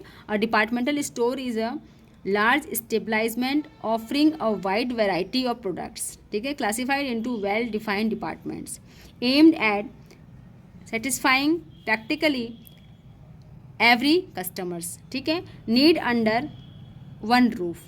आप देखते हो डिपार्टमेंटल स्टोर में डिपार्टमेंट से बने हुए हैं, हर तरह का सामान उस पर मिलता है। कस्टमर को जो सामान चाहिए, जिस फ्लोर पे वो जाता है उस सामान पे वो ले लेता है, ठीक है। It has a number of departments, ठीक है, for toiletries, medicines, furnitures, groceries, ठीक है, electronics, clothing and dress materials with in a store. सब कुछ मिलता है एक ही छत के नीचे, ठीक है, इसलिए बोला गया वन रूफ, ठीक है। वन रूफ मतलब एक ही छत के नीचे आपको सारी चीज़ें मिलती है, जो आपको चाहिए आप ले सकते हो। दिस दे सेटिस्फाई, ठीक है, this they satisfy diverse market segments with a wide variety of goods and services. इससे क्या होता है कि आपको कुछ सामान चाहिए तो आपको दुकान में हर जगह, जैसे स्पेशलाइज दुकान होती है ना, कहाँ पे कोई सामान मिलता है, कहीं पे कुछ मिलेगा, कहीं कपड़े की दुकान पे कपड़ा ही मिलेगा, ठीक है, किराने की दुकान पे किराना राशन नहीं मिलेगा, तो आपको भटकना नहीं पड़ता, एक ही जगह आपको सारी चीज़ें मिल जाती हैं। अब इसके क्या बच्चों फीचर्स होते हैं, ठीक है, इन डिपार्टमेंटल स्टोर्स के। देखिए लिख तो लार्ज साइज होता है। Departmental store is a large retail showroom होते हैं, require a large capital investment. आपको अगर ये बनाना है तो क्या चाहिएगा, एक लार्ज कैपिटल अमाउंट चाहिएगा। फिर है wide range, a departmental store deal with a wide range of product, ठीक है, from low price to very expensive goods, ठीक है। कई बार आप देखना डिपार्टमेंटल स्टोर में भी प्राइस टैग रोज चेंज होता है वहाँ पे, तो आपको वहाँ पे क्या है, लो प्राइस में और उसमें एक्सपेंसिव गुड्स जो आपके हैं वो आपको मिल जाती हैं, ठीक है। Different variety of goods are available in the different department, तो सब डिपार्टमेंट में है ना कुछ ना कुछ उनका डेली का बेसिस पे या फिर वीकली बेसिस पे वो क्या टाइम चेंज अपना जो टैग होता है प्राइस का वो चेंज करते रहते हैं। तो कस्टमर जो उनके रेगुलर में बेसिस पे जाते हैं उनको पता रहता है कि किस चीज़ के दाम वहाँ पे मार्केट से सही है, तो वो क्या परचेज वहाँ से करते रहते हैं, ठीक है। Departmentally organised, the store is departmentally organise, good offered for sale and classified and each department specialise in one line of product. आप देखना वहाँ पे कुछ लोग खड़े होते हैं जो उसी डिपार्टमेंट के होंगे, वो ऊपर नीचे कहीं नहीं जाएंगे, जिसका जो डिपार्टमेंट है वो उसी डिपार्टमेंट में आपको खड़े होके कुछ आपकी क्वेरीज है तो वो उसको फुलफिल करेंगे, ठीक है। तो इसलिए क्या है डिपार्टमेंटली ऑर्गेनाइज होता है ये पूरा, ये नहीं मिक्सअप सामान है, आप अलग डिपार्टमेंट में जाइए, अलग अलग सामान अपना पसंद करिए, अपनी जो हैंड कार्ट है उसमें डालिए और अपना बिल कराइए और अपने घर ले आइए, ठीक है। सेंट्रल परचेज, ठीक है, purchase of all the departmental are made centrally, ठीक है। The departmental managers give a lot of their requirement to one general manager who make purchases for all the department, ठीक है। तो ये सेंट्रल परचेज होती है, सब डिपार्टमेंट के लिए क्या होता है उनके एक मैनेजर होते हैं कि भाई किस चीज़ में क्या चीज़ की कमी हो रही है, ठीक है, कौन से डिपार्टमेंट में कौन सा सामान खत्म हो रहा है, ठीक है, स्टेशनरी का सामान ख़त्म हो रहा है या फिर जो ग्रोसरी है उसका सामान ख़त्म हो रहा है, तो वो उसका क्या करते हैं होल सम में क्या करते हैं परचेज करते हैं, ठीक है। फिर है सेंट्रल लोकेशन, डिपार्टमेंटल स्टोर जो बच्चे होते हैं वो एक सेंट्रल एरिया पकड़ लेते हैं, ठीक है, जहाँ पे लोग रहते हैं ताकि सबकी पहुँच वहाँ तक पहुँचे, ठीक है, सभी तरह चारों तरफ से जो लोग हैं वहाँ पे पहुँच के परचेज कर सकें। और departmental store is located at the central place in the shopping centre, जो शॉपिंग सेंटर होता है उसके क्या होता है उसका प्लेस सेंट्रल में होना चाहिए ताकि सब जगह के लोग वहाँ पे सब जितने जो लोकेलिटी में लोग रहते हैं वो सब आके वहाँ पे आके विजिट करें और परचेस करें, so that people from different parts of the city can easily reach there, ठीक है। Services, departmental store provide a number of services and facility to the customers, ठीक है, जैसे कि पोस्ट ऑफिस की, ठीक है, टेलीफोन बूथ की, ठीक है, रेस्टोरेंट की, ठीक है, पैकिंग की, फ्री हाउस डिलीवरी की, ये सब चीज़ें आपको क्या करती हैं वहाँ पे प्रोवाइड होते हैं, कहाँ पे डिपार्टमेंटल स्टोर्स पे, ठीक है। अब आइए नेक्स्ट इसका क्या फीचर्स है, नेक्स्ट फीचर है एलिमिनेशंस ऑफ मिडिलमैन। इससे क्या होता है मिडिलमैन का कोई रोल नहीं है, वो बिल्कुल हट गया, आप डायरेक्ट जाइए परचेज करिए और अपना सामान ले आइए। Departmental store buy goods in large quantities, ठीक है, they buy the goods directly from the manufacturer, ठीक है, आप वो पूरे बल्क में हर तरह का सामान लेगा नेचुरली, ठीक है, तो क्या होगा उसका सामान सस्ता ही होगा और हमें भी सस्ते में मिलेगा, ठीक है। तो जो होलसेलर है मिडिल मैन है उनका तो कोई रोल ही नहीं है, hence ultimately the middle man, तो manufacture hence ultimating the middle man, ठीक है, जो मिडिल मैन है उसका तो कोई रोल ही नहीं है। फिर है advertising, the departmental store advertise on large scale, ठीक है, टू अट्रैक्ट जो कंज्यूमर्स होते हैं फ्रॉम फॉर एंड वाइड, ठीक है, फ्रॉम फार एंड वाइड। आप देखना बहुत बड़ा ऐड आता है डिपार्टमेंटल स्टोर्स का, उसमें उसके प्राइस लिखे होते हैं और कस्टमर उसकी तरफ फिर अट्रैक्ट होते हैं और सामान लेने जाते हैं, ठीक है। अब इसके एडवांटेज तो हैं ही कुछ ना कुछ, तभी हम जाते हैं वहाँ पे, तो देख लीजिए क्या है। सबसे पहला है attract large number of customers, बहुत कस्टमर जाते हैं वहाँ पे सामान लेने के लिए, ठीक है, उनको वो क्या करता है अट्रैक्ट करता है, क्योंकि एक तो साफ़ सुथरा होता है, ठीक है, धूल मिट्टी नहीं होती, एसी लगा होता है, तो आप आराम से फ्री माइंड से वहाँ पे शॉपिंग कर सकते हैं, थकान नहीं होती, ठीक है, सामान लेके आपको घूमना नहीं पड़ता हाथ में बैग लेके, जैसे आप शॉपिंग करने जाते हो मार्केट में तो आपको क्या है कि कैरी बैग लेके घूमना पड़ता है, वहाँ पे आपको सामान पसंद आया उस कार्ट में डाल दो अपने हैंड कार्ट में और फिर आप बिलिंग करा लो, ठीक है, उसको भी हाथ में लेके, वो भी व्हील होते हैं उसमें, तो उसको लेके आप घूम सकते हैं। As these stores are usually located at central place, ठीक है, they attract a large number of customers, ठीक है, serving the best part of the day, ठीक है, तो वो क्या करते हैं सर्विंग करते हैं the best part of the day, हर दिन वो क्या करते हैं अपने कस्टमर्स को एक अच्छी फैसिलिटी कि आज हमने ये दिया तो कल कैसे, तो वो डेली बेसिस पे क्या करते हैं अट्रैक्ट करते हैं अपने कस्टमर्स को। फिर है कन्वीनियंट इन बाइंग, सिंपल वही है, ठीक है, by offering large variety of goods under one roof, ठीक है, the departmental stores provide great convenient to customers in buying almost all goods of their requirements, ठीक है, एट वन प्लेस, वो बातें हैं सारी चीज़ें वही हैं जो पहले समझ चुके हैं। As a result customers do not have to run from one place to another, उनको दौड़ना नहीं पड़ता कस्टमर्स को टू कंप्लीट देयर शॉपिंग। तो सारी शॉपिंग जो है वो एक ही जगह पे जाके फैमिली के साथ शॉपिंग कर सकते हैं, ठीक है। Attractive services, a departmental stores aims to providing maximum services to the customer. Some of the services offered by it includes home delivery of goods, ठीक है, एक्सक्लूसिव ऑफ टेलीफोन ऑर्डर्स, ठीक है, ग्रांट ऑफ ऑडिट फैसिलिटीज़, ठीक है, sorry credit facility भी मिलती है उसको, and provision for rest room, ठीक है, वो एक रेस्ट रूम भी होता है, वहाँ थोड़ा वेट भी कर सकते हैं, टेलीफोन बूथ्स होते हैं, ठीक है, और रेस्टोरेंट भी वहाँ पे होते हैं, सैलून्स भी होते हैं। तो ये सारी फैसिलिटी आपको वहाँ मिलती है। आप आराम से बैठ के, ऐसा नहीं लगता कि आप किसी भीड़ भाड़ की जगह पे आए हो, थकान महसूस हो रही है, आप आराम से रिलैक्स करते शॉपिंग कर सकते हैं, ठीक है। नेक्स्ट है economy of large scale operations. As this stores are organise at a very large scale, the benefit of large scale operations particularly in respect of purchase of goods are available to them। तो large scale में production होता है, इससे क्या होता है, हमें क्या होता है, इकोनॉमी, हमारी प्रॉफिट में हमको फ़ायदा मिलता है, हमारी इकोनॉमी भी ग्रो करती है। हम लार्ज स्केल में प्रोडक्शन, फिर उसके बाद हम सेल करते हैं, ठीक है। तो economy of large scale operations, ठीक है। लेकिन फिर भी कुछ इसकी लिमिटेशन है, वो भी देख लेते हैं। सबसे पहला है लैक ऑफ पर्सनल अटेंशन। देखिए डिपार्टमेंटल स्टोर में सभी जाते हो, कोई आपको सामान दिखाता नहीं है बैठ के, जैसे हम शॉप पे जाते हैं तो आपको आइए बैठिए सामान दिखाते हैं, ऐसा नहीं है। वहाँ सामान डिस्प्ले हो रखा है सब कुछ, आप खुद ही पसंद करिए, अपनी उसमें डालिए कार्डबोर्ड में और अपने आगे घूमते जाइए जो जो आपको सामान चाहिए, ठीक है। तो इसलिए बोला lack of personal attention. Because of the large scale operation it is very difficult to provide adequate personal attention to the customers in this stores. यहाँ पे जो कस्टमर्स आते हैं उनको पर्सनल कोई अटेंशन नहीं दी जाती, क्योंकि इतना बड़ा डिपार्टमेंट स्टोर है, कस्टमर सारे दिन आते हैं, ठीक है, उनके पास और भी काम होते हैं। नेक्स्ट है हाई ऑपरेटिंग कॉस्ट, ठीक है। As this stores gives more emphasis on providing services, those operating cost tend to be on the higher side, ठीक है। These cost in turn make the prices of the goods high। देखिए वो जितना ताम झाम करते हैं, जितनी हमको फैसिलिटी प्रोवाइड करते हैं, अल्टीमेटली वो क्या होता है, कॉस्ट बढ़ जाती है उसकी, ठीक है। तो कौन बियर करता है, अल्टीमेट कस्टमर ही बियर करता है। फिर है high possibility of loss as result of high operating, ठीक है, cost and large scale operation, the chance of incurring losses in departmental stores are high. देखिए आप छोटे में कुछ कर रहे हो, ठीक है, तो छोटे बिजनेस में क्या हो रहा है कि अगर कस्टमर कुछ भी आ रहा है या नहीं आ रहा है, कोई कंप्लेन है तो उसको आप तुरंत सॉर्ट आउट कर लेते हो। लेकिन एक बिग अमाउंट पे, ठीक है, लार्ज स्केल में आप बिजनेस को सेट कर रहे हो, उसको ऑपरेट कर रहे हो, ठीक है, तो उसमें रिस्क तो है ही, ठीक है, लॉस होने का।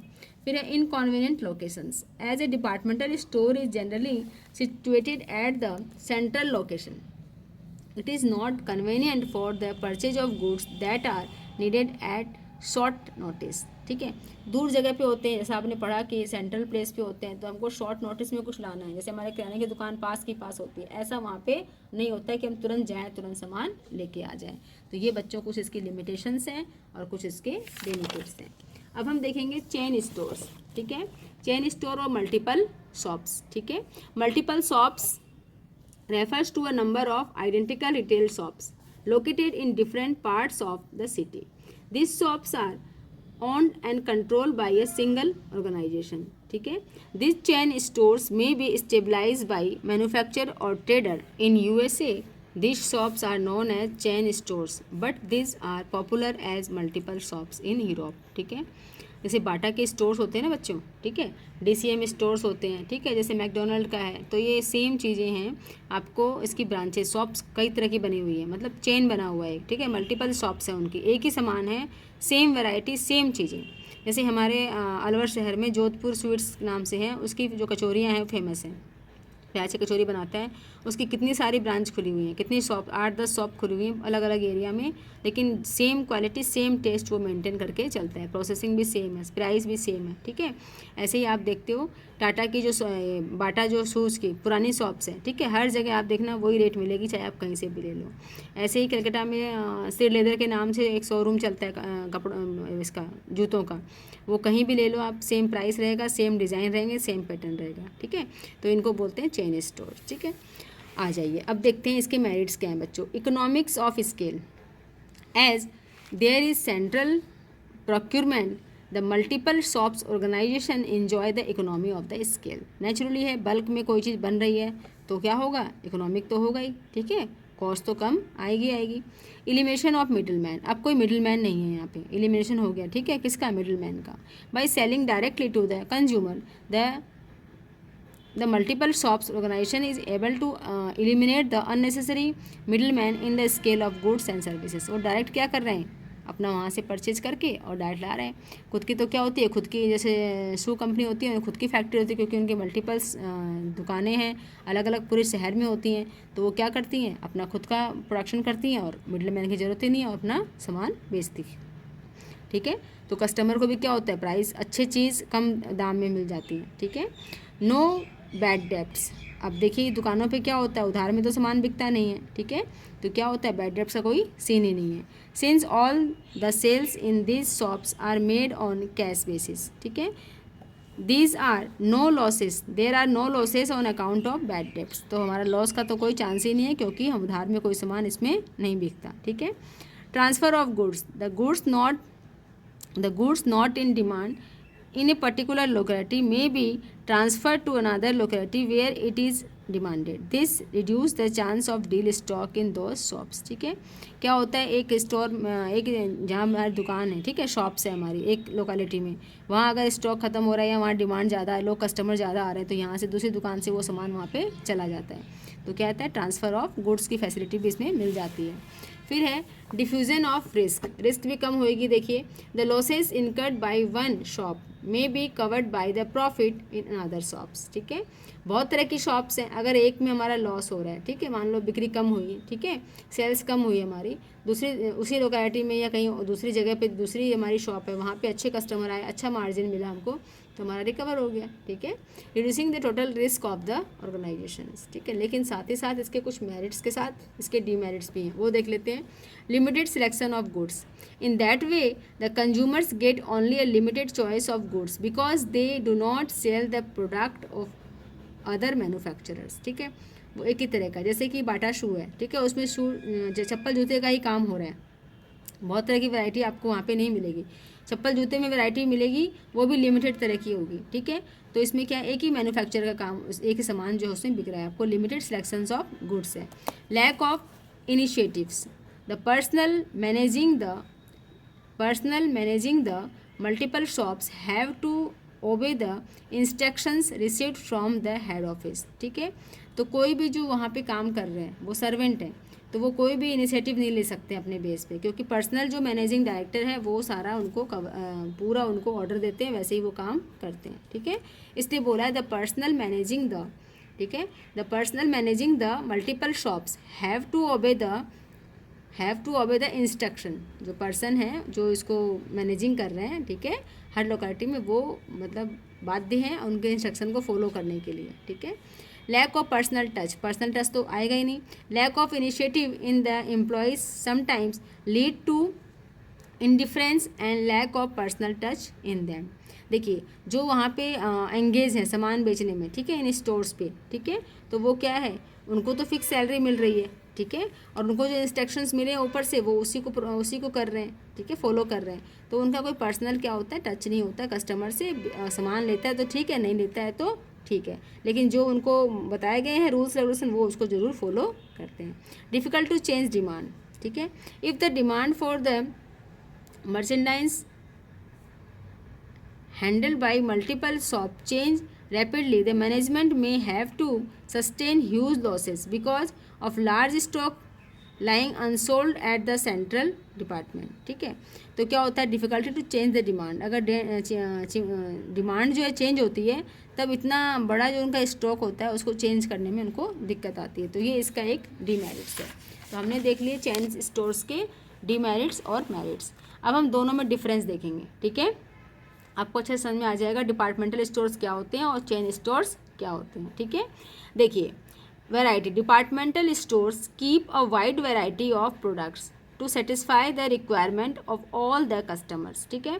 ये सिर्फ एक कस्टमर के लिए फिक्स नहीं है, हर तरह कस्टमर इसमें जाएगा, ठीक है, जाएगा तो देखेगा, जो सामान चाहिए उसके साथ दूसरा पसंद आ गया तो वो भी उसको खरीद लेगा।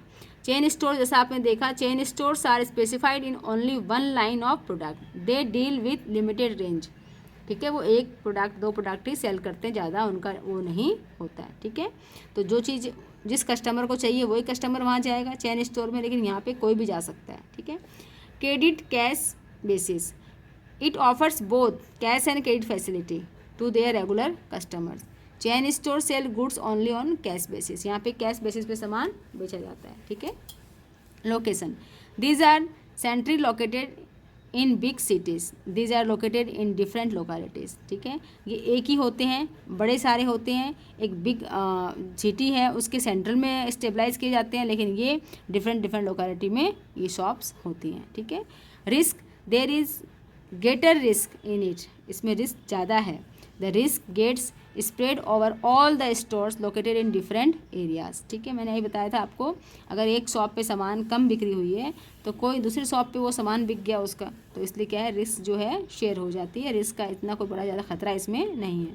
Types of customer, it attract customers belonging to the higher income group, ये किसको बिलोंग करते हैं, जिनकी हायर इनकम है। ठीक है, जिनकी सैलरी अच्छी है, जिनका अच्छा रुतबा है, वो लोग क्या किसको प्रेफर करते हैं, डिपार्टमेंटल स्टोर्स को। This attract customers from all income, इसमें क्या है, कोई भी इनकम का बंदा है वो इसमें आ सकता है, लेकिन इसमें क्या है, जिसकी अच्छी मतलब इनकम है, सोर्स है, वही इसमें इस बिज़नेस ये जो डिपार्टमेंटल स्टोर है इसमें परचेज करने के लिए आते हैं। फिर है services, departmental stores offer various services like post office है, रेस्टोरेंट है, ये सारे देते हैं, ये सब इसमें नहीं होता, it do not offer such services. ठीक है, डेकोरेशन, डिपार्टमेंट जो डिफरेंट डिपार्टमेंटल स्टोर्स में adopt different decorations and display styles. अब मैंने कहा ना, रोज़ इनका चेंज होता है। ठीक है, चेंज करते हैं ताकि कस्टमर अट्रैक्ट होकर उसको देखने के लिए आए तो कुछ ना कुछ तो वो रेस्टोरेंट में खाएगा या कुछ ना कुछ तो सर्विस लेगा ही लेगा। ठीक है, all chain stores have uniform decorations and display style, उनका सेम पैटर्न होता है, एक दुकान पे जैसा होता है सभी दुकानों पे सभी शॉप्स पे वैसा ही वो होता है। तो ये हमारा हो गया departmental stores and chain stores में डिफरेंस। आई होप आपको बहुत अच्छे समझ में आ गया होगा दोनों चीज़ें कॉन्सेप्ट, तो आप इसको गो थ्रू कर लीजिएगा, बहुत ही ईजी हमारा ये सब्जेक्ट भी है और ये आज का टॉपिक भी है। नेक्स्ट हम करते हैं कंज्यूमर कोऑपरेटिव स्टोर्स। ये क्या होते हैं बच्चों, देखिए, कंज्यूमर कोऑपरेटिव मतलब हम पढ़ा था पहले, सोसाइटी, ये आपस में जो कंज्यूमर्स होते हैं वही इसको बनाते हैं। ठीक है, अपने बेनिफिट के लिए। ठीक है, तो वैसे ही क्या है, स्टोर है, नाम है कंज्यूमर कोऑपरेटिव स्टोर। आइए पढ़ लेते हैं। A consumer cooperative store is an organisation owned control manage by consumers themselves. 8-10 लोग इकट्ठे हो गए, कंज्यूमर्स के वजह चलो एक स्टोर बनाते हैं, उन्होंने क्या कर लिया, स्टोर बना लिया। वो खुद ही जो 8-10 लोग हैं वही क्या कर रहे हैं, उसको मैनेज कर रहे हैं, कंट्रोल कर रहे हैं। ठीक है, the objective of such store is to reduce the number of middle man को ये क्या करते हैं, हटा देते हैं। वो इंक्रीज द कॉस्ट ऑफ जो प्रोडक्ट है उसका कॉस्ट बढ़ा देते हैं वो लोग, इसलिए क्या करते हैं, उसको हटा देते हैं। ठीक है, and thereby provide services to the members, और ये सारी सर्विस किसको मिलती है, मेम्बर्स को मिलती है, जो उसके कोऑपरेटिव सोसाइटी मेम्बर हैं। ठीक है, the cooperative stores generally buy in large quantity, ठीक है, डायरेक्टली फ्रॉम मैन्युफैक्चरर और wholesaler and sell them to the consumers at reasonable price. ठीक है, सेम चीज़ें वही है जो पहले हमने पढ़ा था। ठीक है, एक बल्क में ले लेते हैं लार्ज क्वांटिटी में और फिर अपने कंज्यूमर्स को क्या करते हैं, रीजनेबल प्राइस पे सेल आउट करते हैं। Since the middle man are reduce, the members get product of goods quality and cheaper rates. The profit earn by consumer cooperative stores during a year are utilise for declaring bonus के रूप में क्या करते हैं, बांट लेते हैं to members and for strengthening the general reserve and general welfare. ठीक है, जो वो रिजर्व करते हैं, जनरल रिसोर्स रिजर्व करते हैं, और जनरल वेलफेयर में जो उनका फंड इकट्ठा होता है वो क्या करते हैं, वहाँ पे उसको फंडिंग कर देते हैं। वेलफेयर फंड्स और similar funds for social and educational benefit of the members. ज़्यादा प्रॉफिट होता है तो वो यहाँ रिजर्व में कर देते हैं, जो वेलफेयर के लिए जनरल रिजर्व है या फिर एजुकेशनल बेनिफिट के लिए उसमें स्टोर ये कर देते हैं। अब जो ये कंज्यूमर कोऑपरेटिव सोसाइटी है बच्चों, इसके कुछ क्या हैं, फ़ायदे तो हैं ही, तभी ये बनती है। तो आइए, बुक में बहुत अच्छे से दिया हुआ है, सारे पॉइंट जो हैं आपके इस बुक में एनसीईआरटी में दिए हुए हैं। एडवांटेज देखिए, the major advantage of the consumer cooperative stores are as ease in formation, मतलब जल्दी से बन जाता है, ईजी है formation. It is easy to form a consumer cooperative society, any 10 people can come together to form a voluntary association and get themselves registered with the registrar of cooperative society, ठीक है, by completing certain formalities. कुछ formality होती है, जैसे इन्होंने cooperative society business किया था, वैसे ही कुछ फॉर्मेलिटी को करके फुलफिल करके ये अपना क्या खोल सकते हैं, स्टोर खोल सकते हैं। लिमिटेड लायबिलिटी, सेम सारी बातें वही हैं। लायबिलिटी क्या है, लिमिटेड इनकी। The liability of the member in a cooperative store is limited to the extent of the capital contributed, ठीक है, जितने उन्होंने कैपिटल कंट्रीब्यूट किए वहीं तक उनका सीमित है। डेमोक्रेटिक मैनेजमेंट, डेमोक्रेटिक एक आदमी की नहीं चलती, जितने मेंबर हैं सब उसमें उन सबका रोल है, ठीक है। Cooperative societies are democratically manage through management committees which are elected by the members, ठीक है, जो मेंबर हैं वो इसको करते हैं इलेक्ट, और उसी के थ्रू क्या होता है, ये मैनेजमेंट चलता है। लोअर प्राइस, और cooperative store purchase goods directly from the manufacturer, ठीक है, मैन्युफैक्चरर से लेते हैं तो क्या होता है, कॉस्ट और wholesaler, and sell them to the members and others, तो इसलिए क्या होता है, कॉस्ट भी कम होती है।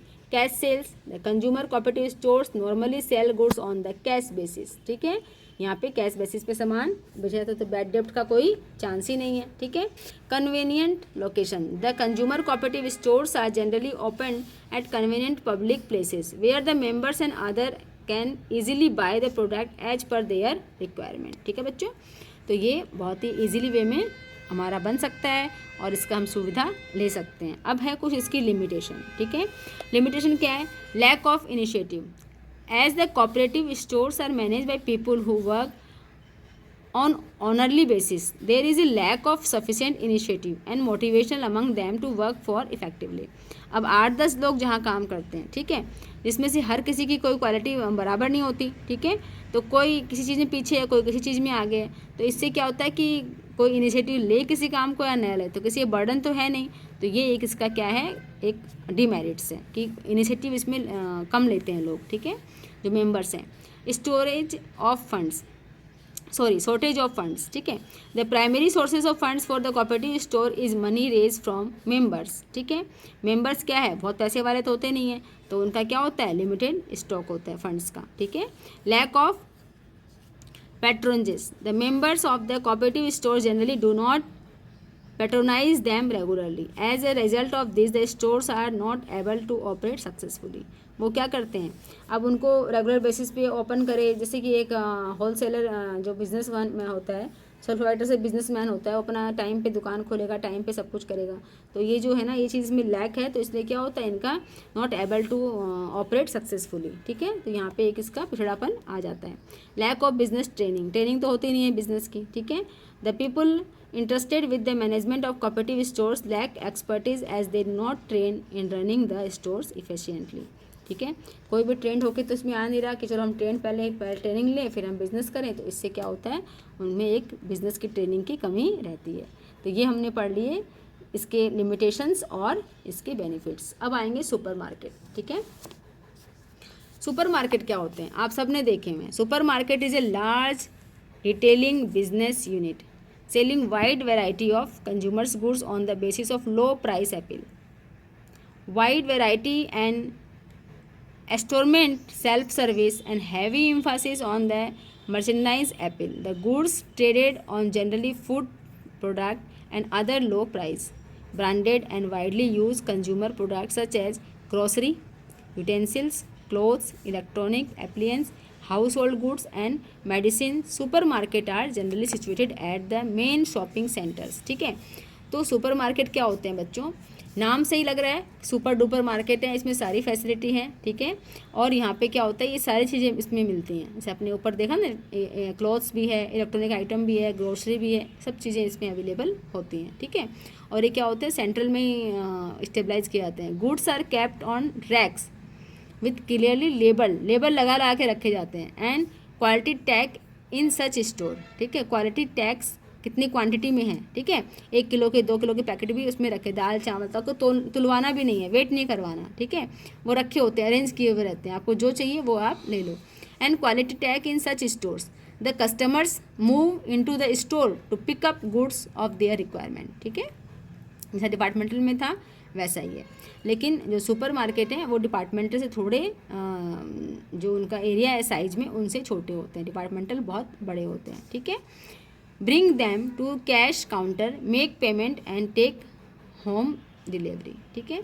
तो इस तरह के जो मार्केट हैं ये सुपर मार्केट होते हैं। यहाँ पे हर चीज़ डिस्प्ले में लगी होती है प्राइस के साथ, उसके वेट के साथ, आप उसको परचेज कर सकते हैं, ठीक है। Super market are organise on departmental basis where customers can buy various types of good under one roof. ये वैसे ही होते हैं, साइज का फ़र्क होता है, मैंने बताया ना। However as compare to departmental store this market do not offer certain services. कौन सर्विस नहीं मिलती यहाँ पे? Such as free home delivery, ये सर्विस नहीं मिलती, इसलिए उनसे डिफरेंट है ये, ठीक है। क्रेडिट फैसिलिटी यहाँ नहीं मिलती, इसलिए क्या है, उससे डिफरेंट है। किससे? डिपार्टमेंटल स्टोर से। And also do not appoint sales persons to convince customers about the quality of the product, ठीक है। तो वो क्वालिटी के प्रोडक्ट के लिए भी कोई ऐसा अपॉइंटमेंट सेल्स पर्सनस को नहीं करते। तो इन तीन चीज़ों में क्या होता है, इसमें डिफ्रेंशिएट होता है। एक तो क्या होता है, फ्री होम डिलीवरी यहाँ नहीं होती है, क्रेडिट फैसिलिटी यहाँ नहीं मिलती है, ठीक है। And also do not appoint sales persons to convince customers about the quality of the product, ठीक है। एक सेल्स पर्सनस यहाँ पे नहीं होता। ये तीनों वहाँ होते हैं, किसमें? डिपार्टमेंटल स्टोर्स में, ठीक है। यहाँ पे ये नहीं होते। Some of the important characteristic of super market are as follows. देखिए अब इसकी कुछ विशेषताएं हैं। सबसे पहले है a supermarket generally carries a complete line of food item and groceries in addition to non food convenience goods, ठीक है। तो इस सारे जो आइटम होते हैं मोस्टली ये सब रखते हैं एक लाइन में, ठीक है। The buyers can purchase different product as per their requirement. और supermarket operates on the principle of self service. यहाँ पे क्या होती है? सेल्फ सर्विस होती है, ठीक है। और the distribution cost is therefore lower. कोई सर्विस मैन नहीं है, खुद आपको सर्विस लेनी है वहाँ पे। The prices of the product are generally lower than other types of retail stores. Price क्या होते हैं? कम होते हैं यहाँ पे। The goods are sold on cash basis, पहले ही बोल दिया था, ये इसकी फैसिलिटी है। The super market are generally located at the central location, central location पे होते हैं, ठीक है, टू सिक्योर हाई टर्नओवर। और यहाँ पे क्या होता है, उसकी सेल्स होती है बहुत ज़्यादा होती है। एडवांटेज बच्चों सेम मिलते जुलते सारे वही आएंगे, झट से पढ़ लेते हैं। The following are the merits of super market. One roof, low cost, एक छत पे मिल रहा है सारा सामान तो कॉस्ट कम आए, कॉस्ट भी कम है। Super market offer a wide variety of product at low cost under one roof, ठीक है। सेंट्रल लोकेशन हमने पढ़ ली थी। वाइड सिलेक्शन, ये भी हमने पढ़ा था, हमको हर तरह की चीज़ें यहाँ मिल जाती है। Super market keep a wide variety of goods, different design, colour वगैरह हमको यहाँ पे मिल जाते हैं, ठीक है। नो बैड डेप्ट, कैश में है तो बैड डेप्ट नहीं होगा। Benefits of being large scale, large scale में प्रोडक्शन का हमको फ़ायदा मिलता है। हम लार्ज बल्क में सामान खरीदते हैं तो हमको भी क्या मिलता है? इसका फ़ायदा मिलता है। Super market is a large scale retailing store, it enjoy all the benefit of large scale buying, ठीक है। आप सिंपल दुकान पे भी जाते हो, अगर आप 2-4-5 चीज़ें एक साथ ले लेते हो कपड़े, तो आपको भी अगर बिल बनाए तो 100-200 रुपये कम कर देते हैं। ऐसे ही यहाँ पे भी क्या हो रहा है, लार्ज बल्क में सामान हो रहा है, ठीक है। वो बाय कर रहा है जो स्टोर को चला रहा है, सुपर मार्केट को, तो उसको क्या होता है? बेनिफिट मिलता है। Buying and selling because of which it operating cost are lower, ठीक है। बट फिर भी इसमें क्या है, कुछ लिमिटेशन है। एक तो क्या है, क्रेडिट फैसिलिटी नहीं है, नो पर्सनल टेंशन जो पहले बताया था हमने, ठीक है। मिस हैंडलिंग ऑफ गुड्स, कई बार क्या होता है, देखो some customers handle the goods kept in the shelf carelessly. मैंने कहा ना सेल्फ सर्विस है, आपको दाल लेनी है, आप वहाँ डिस्प्ले लगा हुआ है और आप वहाँ पे उठा के ले आओ। लेकिन कई बार क्या बच्चे होते हैं, बड़ों क्या करते हैं, सब चीज़ को मिक्स कर देते हैं, ठीक है। कौन सी दाल लेनी थी, कोई बोलने वाला तो है नहीं, आपने दाल का पाउच उठाया, आपको देखा, आपको पसंद नहीं आया, आपने उसकी प्लेस चेंज कर दी, तो क्या होता है? Kept in the shelf carelessly, ठीक है। ये एक इसका क्या होता है, मिस हैंडलिंग ऑफ गुड्स। फिर उसको टाइम लगता है, फिर दूसरा कस्टमर आएगा, वो ढूंढता रहेगा, उसको वो चीज़ वहाँ पे मिलेगी नहीं। कई बार आपने देखा होगा मार्केट में ये चीज़ें होती हैं। हाई ओवरहेड एक्सपेंसेस, ठीक है। Super market incur high overhead expenses. As a result, these have do not been able to create low price appeal among the customers. देखिए ओवरहेड एक्सपेंसेस क्या होते हैं बच्चों? ओवरहेड एक्सपेंसेस होते हैं जो डायरेक्ट हमारे प्रोडक्शन से इंक्लूड नहीं होते, ठीक है। जो क्या होते हैं, इनडायरेक्ट एक्सपेंसेस होते हैं, ठीक है। जो क्या होते हैं, हमें सामान को बिक्री करने में, ठीक है, उसके प्रमोशन करने में, इन सब में जो खर्चे होते हैं उसी को बोलते हैं ओवरहेड एक्सपेंसेस। तो इसमें क्या होता है, ओवरहेड एक्सपेंसेस जो है सुपर मार्केट में ज़्यादा हो जाते हैं, है ना। ह्यूज कैपिटल रिक्वायरमेंट, भाई सिंपल सी बात है, कि इतना बड़ा स्टोर हम बनाएंगे सुपरमार्केट तो कैपिटल ज़्यादा चाहिएगी, तो ये भी इसका क्या है, लिमिटेशन है। तो ये हो गया हमारा सुपरमार्केट। अब हमारा जो पहला टॉपिक है वो देख लेते हैं, पीछे रह गया था, वो था मेल ऑर्डर हाउसेस। ये भी एक टाइप है सामान बाइंग सेलिंग का, इसको देख लेते हैं। अब नेक्स्ट हमारा टॉपिक था वो है मेल ऑर्डर हाउसेस। ठीक है, मेल ऑर्डर हाउसेस क्या होते हैं बच्चों, अभी तो इतना ये इसमें नहीं आ रहा चलन में, लेकिन ये पोस्ट ऑफिस से क्या होता है कि हमारा जो हमें कुछ सामान बेचना है, ठीक है, तो उसका क्या करते हैं हम, एडवर्टाइजमेंट डाल देते हैं न्यूज़पेपर में या मैगजीन में, ठीक है, सारा उसका वो डालते हैं डिटेल, और फिर क्या होता है कि वहाँ से जो कस्टमर परचेज़ करना है वो क्या है, बाई पोस्टल उनके पास वो उसका जो सामान का ऑर्डर है वो चला जाता है। तो एक बार इसको पढ़ लेते हैं, बुक में क्या लिखा हुआ है। देखिए, mail order houses are the retail outlet, ये भी क्या है, रिटेल आउटलेट है, ठीक है, that sells their merchandise through mail, ठीक है, मेल के थ्रू क्या करते हैं, वो बेचते हैं, ठीक है, sell their merchandise through mail, there is generally no direct personal contact, कोई कॉन्टैक्ट नहीं होता उनका, ठीक है, आपस में बायर का सेलर्स का कोई कॉन्टैक्ट नहीं होता है between the buyers and sellers in this type of trading, ठीक है। फॉर एग्जाम्पल, फॉर ऑब्टेनिंग जो ऑर्डर्स, ठीक है, potential customers are approach through advertisement, मैंने बोला ना एडवर्टाइजमेंट के थ्रू उनको पता लगता है, ठीक है, इन न्यूज़पेपर्स और मैगजीन्स, ठीक है, सर्कुलर्स जो होते हैं, ठीक है, और ये कैटलॉग्स होते हैं, उसमें samples and bills and prices list send to them by post. तो बाई पोस्ट क्या होता है, सब कुछ उनको ये सारी चीज़ें, प्राइस है, उनके सैम्पल है, वो प्रोवाइड किए जाते हैं, ठीक है, कैसे, बाई पोस्ट, ये न्यूज़पेपर वगैरह में डाल देते हैं, फिर जिनको लेना होता है वो उसमें सैंपल वगैरह, प्राइस वगैरह सब उसमें डले हुए रहते हैं, ठीक है, उसी एडवर्टाइजमेंट में। तो इसलिए बोला है, एंड प्राइस लिस्ट, प्राइस की जो लिस्ट है वो भी उसी में सेंड होती है, सेंड देम बाई पोस्ट, ठीक है, all the relevant information about the product such as the price, features, delivery terms, ठीक है, टर्म्स ऑफ पेमेंट, ये सब भी उसमें मेंशन रहते हैं। मतलब जो हमारे न्यूज़पेपर्स है या मैगजीन्स है, ठीक है, सर्कुलर्स आते हैं, कैटलॉग्स आते हैं, ठीक है, सैम्पल्स एंड बिल्स आते हैं, ठीक है, price list send to them by post. तो ये इन चीज़ों में क्या होता है, इन सब चीज़ों से माध्यम से क्या होता है, वो अपनी जो मार्केटिंग है वो करते हैं, मतलब अपना जो प्रोडक्ट है उसको बारे में बताते हैं पब्लिक को, और फिर उसमें ये सब चीज़ें इंक्लूड होती है, ठीक है, कैसे डिलीवरी होगी, क्या उसके फीचर्स है, क्या प्राइस है, सारी चीज़ें मेंशन रहती हैं। फिर देखिए इसमें बोला है, there can be different alternative for receiving the payment, payment के जो अल्टरनेटिव हैं, ठीक है, वो 3 तरह के होते हैं। पेमेंट जो फर्स्ट होता है वो होता है, the customers may be asked to make full payment in the advance, advance में पेमेंट कर देगा, ठीक है। Second, the goods may be send by value payable post, इसके माध्यम से करेगा ये। Under this arrangement the goods are send through post and are delivered to the customers only on making full payment for the same, ठीक है, जो full payment करेगा तभी उसको क्या होगा, उसका पार्सल उसको मिलेगा, ठीक है। Third, the goods may be send through a bank, bank के माध्यम से भी उसको क्या होगा, बैंक तभी सामान देगा उसको जब उसको बैंक में उसका चेक वगैरह आ जाएगा।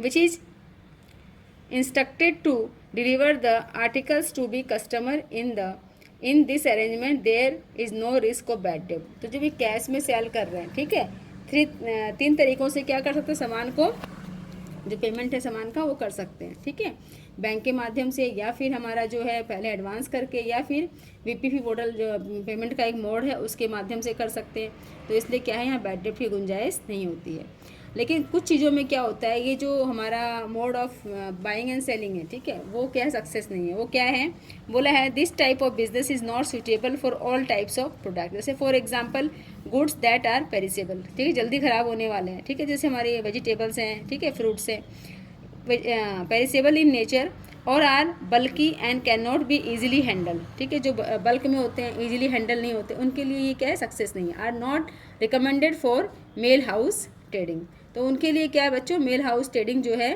वो सक्सेस नहीं है, ठीक है। अब देखिए एडवांटेज क्या है इसके, एडवांटेज ये है कि लिमिटेड कैपिटल चाहिए इसके लिए, ठीक है, बहुत ज़्यादा कैपिटल नहीं चाहिए। फिर है एलिमिनेशन ऑफ मिडिल मैन की इसमें ज़रूरत ही नहीं है, क्योंकि उनका अपना डायरेक्ट ही हो जाता है मेल के थ्रू, पोस्ट के थ्रू, ठीक है। एब्सेंस ऑफ बैड डेप्ट तो होगी नहीं, क्यों? क्योंकि सारा कैश में होता है उनका, ठीक है। वाइड रीच, ठीक है। हर तरह के, जब आप मैगजीन में कुछ डालोगे, न्यूज़पेपर में कुछ डालोगे अपने प्रोडक्ट के बारे में, तो पूरे देश के लोग उस न्यूज़पेपर को पढ़ते हैं, तो क्या होता है, वाइड रीच मिलती है आपको, ठीक है। कस्टमर, हर तरह का कस्टमर हर स्टेट से, ठीक है, आपके पास पहुंचता है। तो इसलिए सारे पॉइंट है, इसमें कुछ ज़्यादा समझने वाली चीज़ नहीं है, इसलिए मैं अंदर का पढ़ नहीं रही हूँ। फिर है कन्वीनियंस, ठीक है। Under this system goods are deliver at the door step of the customers, this result in great convenient to the customer in buying this product, ठीक है। आपके डोर पे ही क्या होता है, आपका जो पार्सल है वो आ जाता है। तो इस तरह से क्या होता है, ये एक सुविधा मिल जाती है। पर अभी तो क्या है, ऑनलाइन का चल रहा है, तो ये इतना क्या है, अभी चलन में नहीं है। तो अभी तो क्या है कि ऑनलाइन का समय आ गया है, तो सब कुछ बहुत फास्ट हो रहा है, ठीक है। आप मैगजीन में डालोगे, इतना करोगे, कस्टमर देखेगा। अभी तो क्या है, ऑनलाइन आप सब पे रील आ रही हैं, सब आप देख के अपना सामान ले सकते हो ऑनलाइन, ठीक है। तो लिमिटेशन क्या है इसकी, लैक ऑफ पर्सनल कांटेक्ट नहीं होता है इसमें।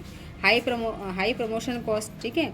हम जब प्रमोशन करते हैं अपने सेल्स के लिए, ठीक है, तो उसमें कॉस्ट क्या होती है, हैवी होती है, क्योंकि हम उसमें एडवर्टाइजमेंट देंगे। और अभी आप देखते हो कि पेपर में, न्यूज़पेपर में एडवर्टाइजमेंट का बहुत चार्जेज है, ठीक है। नो आफ्टर सेल सर्विस जो है वो भी इसमें नहीं होती है।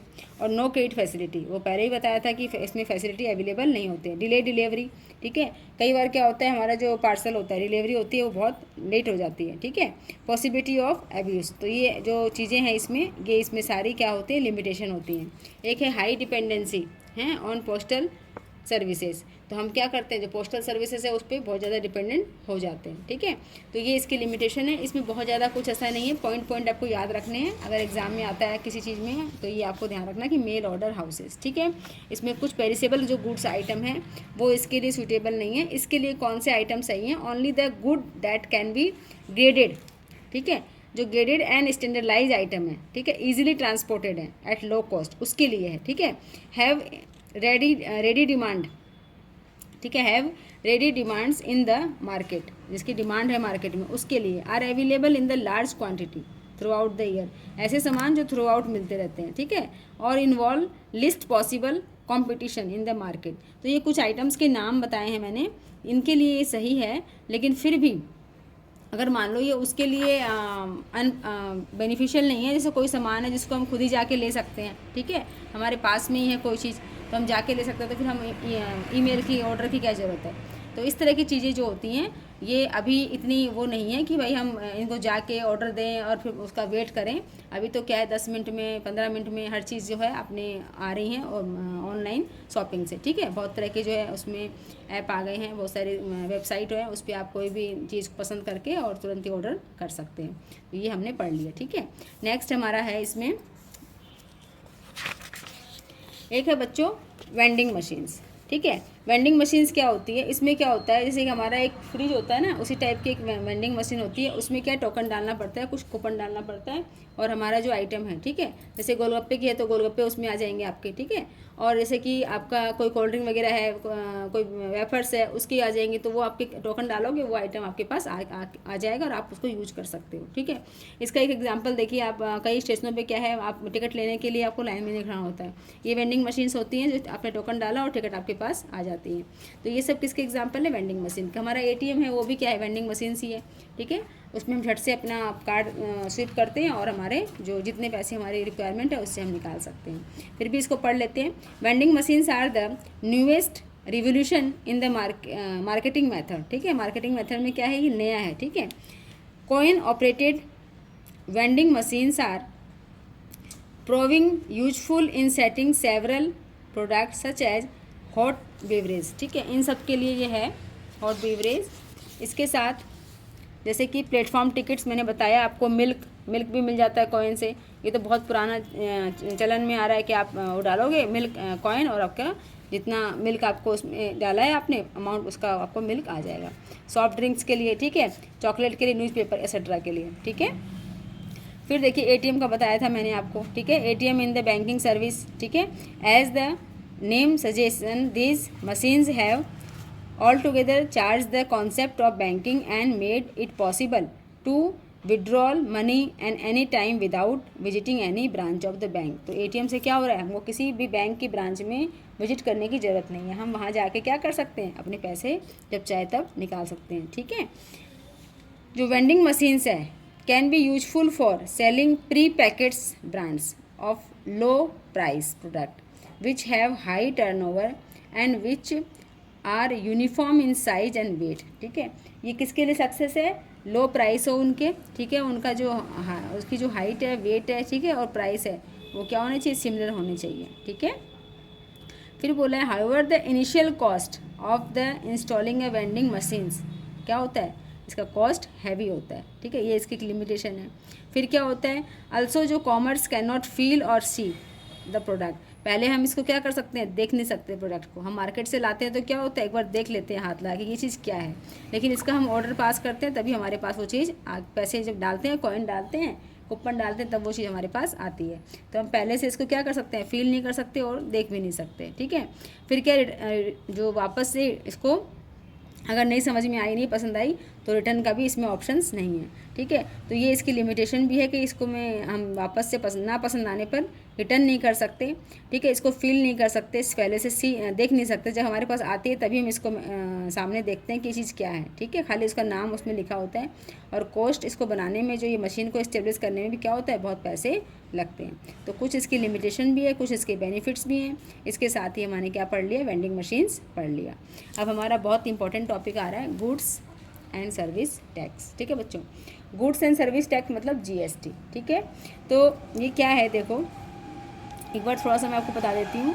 जीएसटी जो है ये इसलिए आया था क्योंकि हमारा एक ही नेशन है, तो उसमें एक ही टैक्स होना चाहिए. वन नेशन वन टैक्स की पद्धति पे ही आया था कि एक ही टैक्स होना चाहिए. पहले क्या था? टैक्स का भार बहुत था. ठीक है, कस्टमर पे और जो टैक्स पेयर हैं. तो अब उसमें क्या हो गया कि बहुत उनको फ्री हो गए और उनको एक ही टैक्स देना पड़ता है सप्लाई पे. ठीक है, सप्लाई पे टैक्स देना पड़ता है. अब ये नहीं है कि बार बार आप टैक्स के ऊपर टैक्स आपका जा रहा है. तो इसमें क्या हो रहा है कि जैसे कि आपने मान लो एक सामान लिया. ठीक है, आप पूरा इसको समझ दीजिए, फिर बुक से हम पढ़ लेंगे. मान लो आपने एक सामान परचेज़ किया. ठीक है, तो आपके पास वो चीज़ आ गई. ठीक है, तो सप्लाई आपके पास, मान लो एक इनपुट आपने, आप मैन्युफैक्चरर हो, आपने कोई सामान मंगवाया, अपना रॉ मटेरियल, तो आपने क्या दिया? आपने जीएसटी दिया.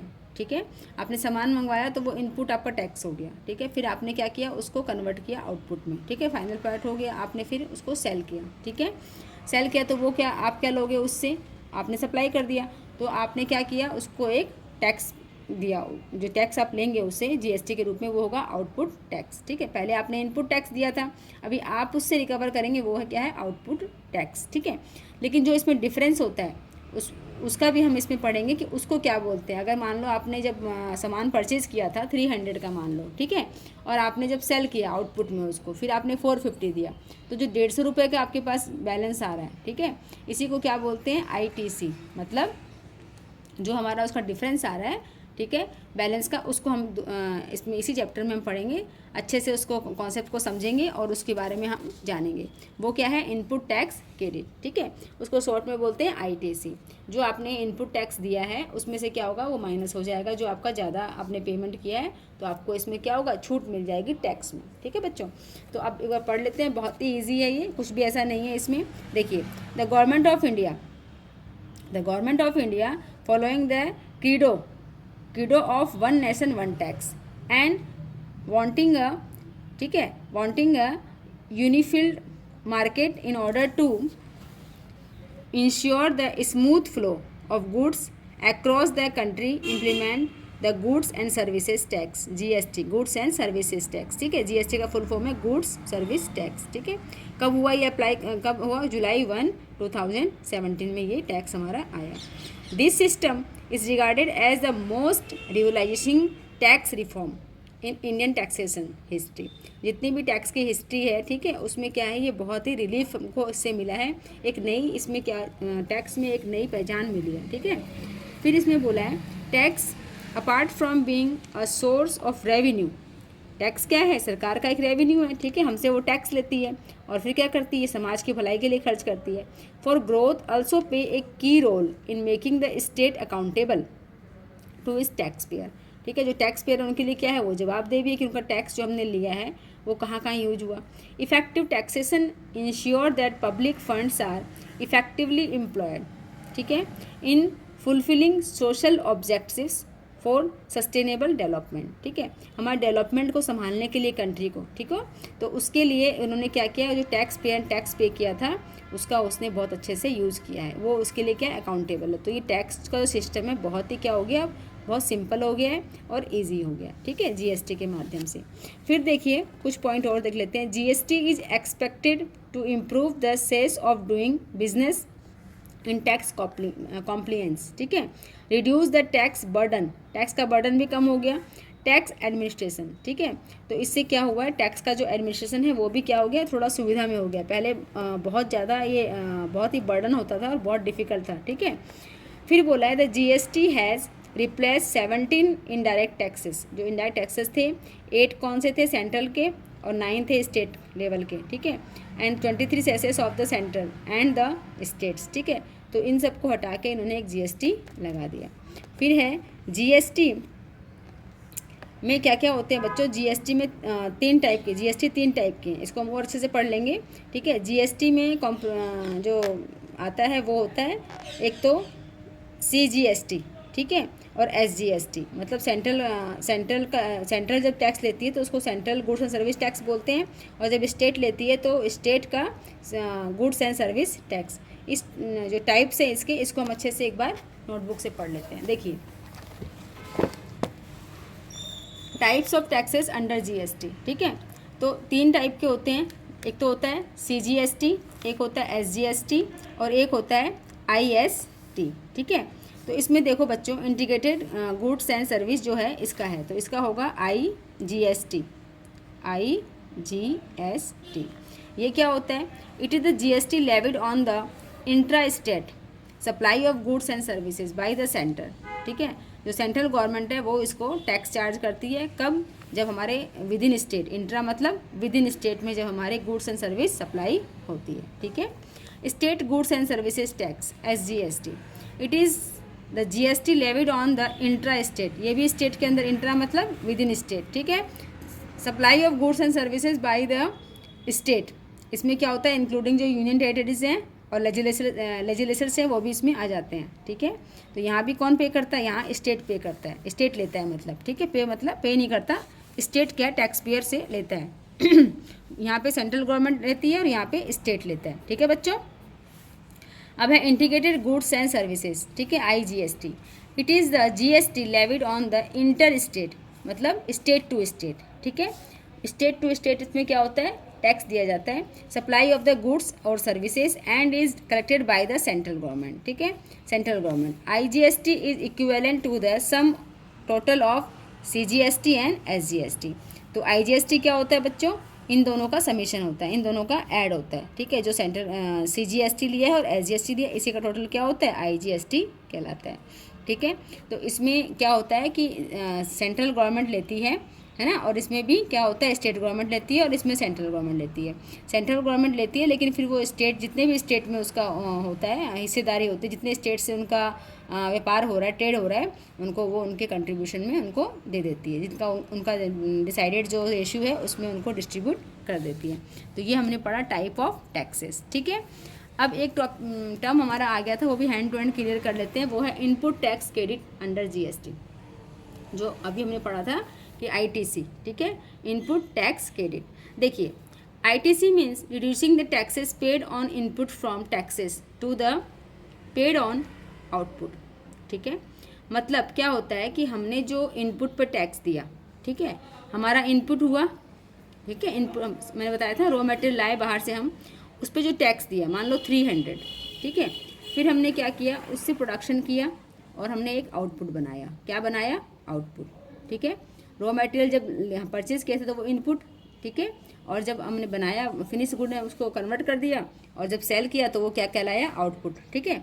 तो आउटपुट जो टैक्स है वो कौन देगा, सप्लायर से लेंगे हम। तो यहाँ मान लो हमने 450 लिया, तो ये 450 माइनस करेंगे 300 से, क्योंकि एक बार हमने 300 पे किया है, यहाँ हमने 450 ले लिया उससे, तो ये 150 रुपये का जो है, जो हमको बेनिफिट मिल रहा है, टैक्स की छूट मिल रही है, वो क्या कहलाता है, आईटीसी कहलाता है। इसी को हमने लैंग्वेज में लिखा हुआ है, पूरा कॉन्सेप्ट यही है।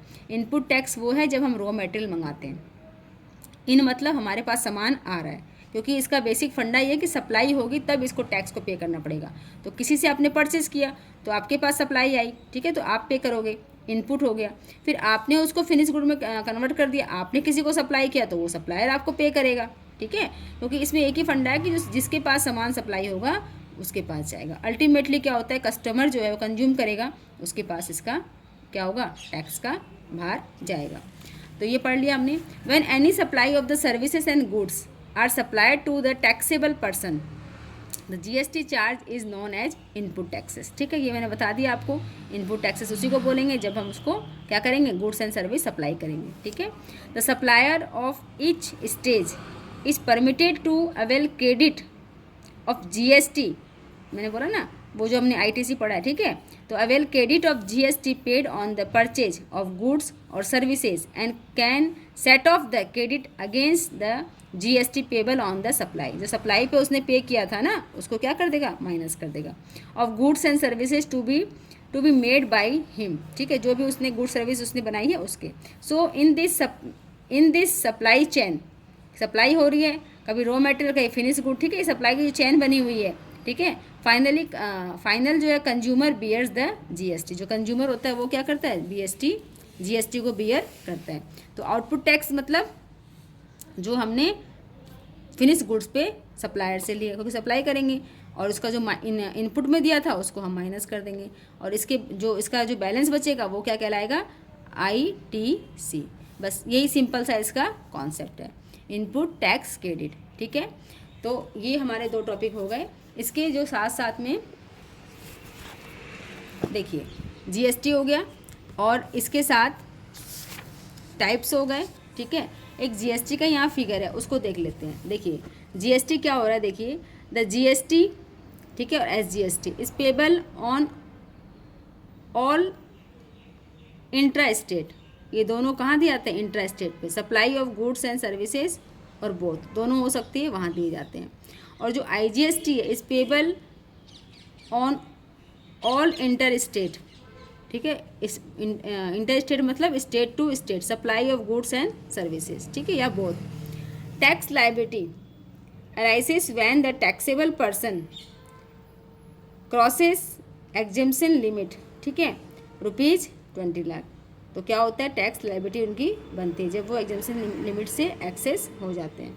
तो ये 3 इसके क्या थे, जीएसटी के बारे में इन्होंने बताया पॉइंट करके, और इसका ये रोल है। अब देखिए जीएसटी के जो ना कुछ फीचर्स भी हैं, आपकी बुक में है, एनसीईआरटी में, बहुत सिंपल है।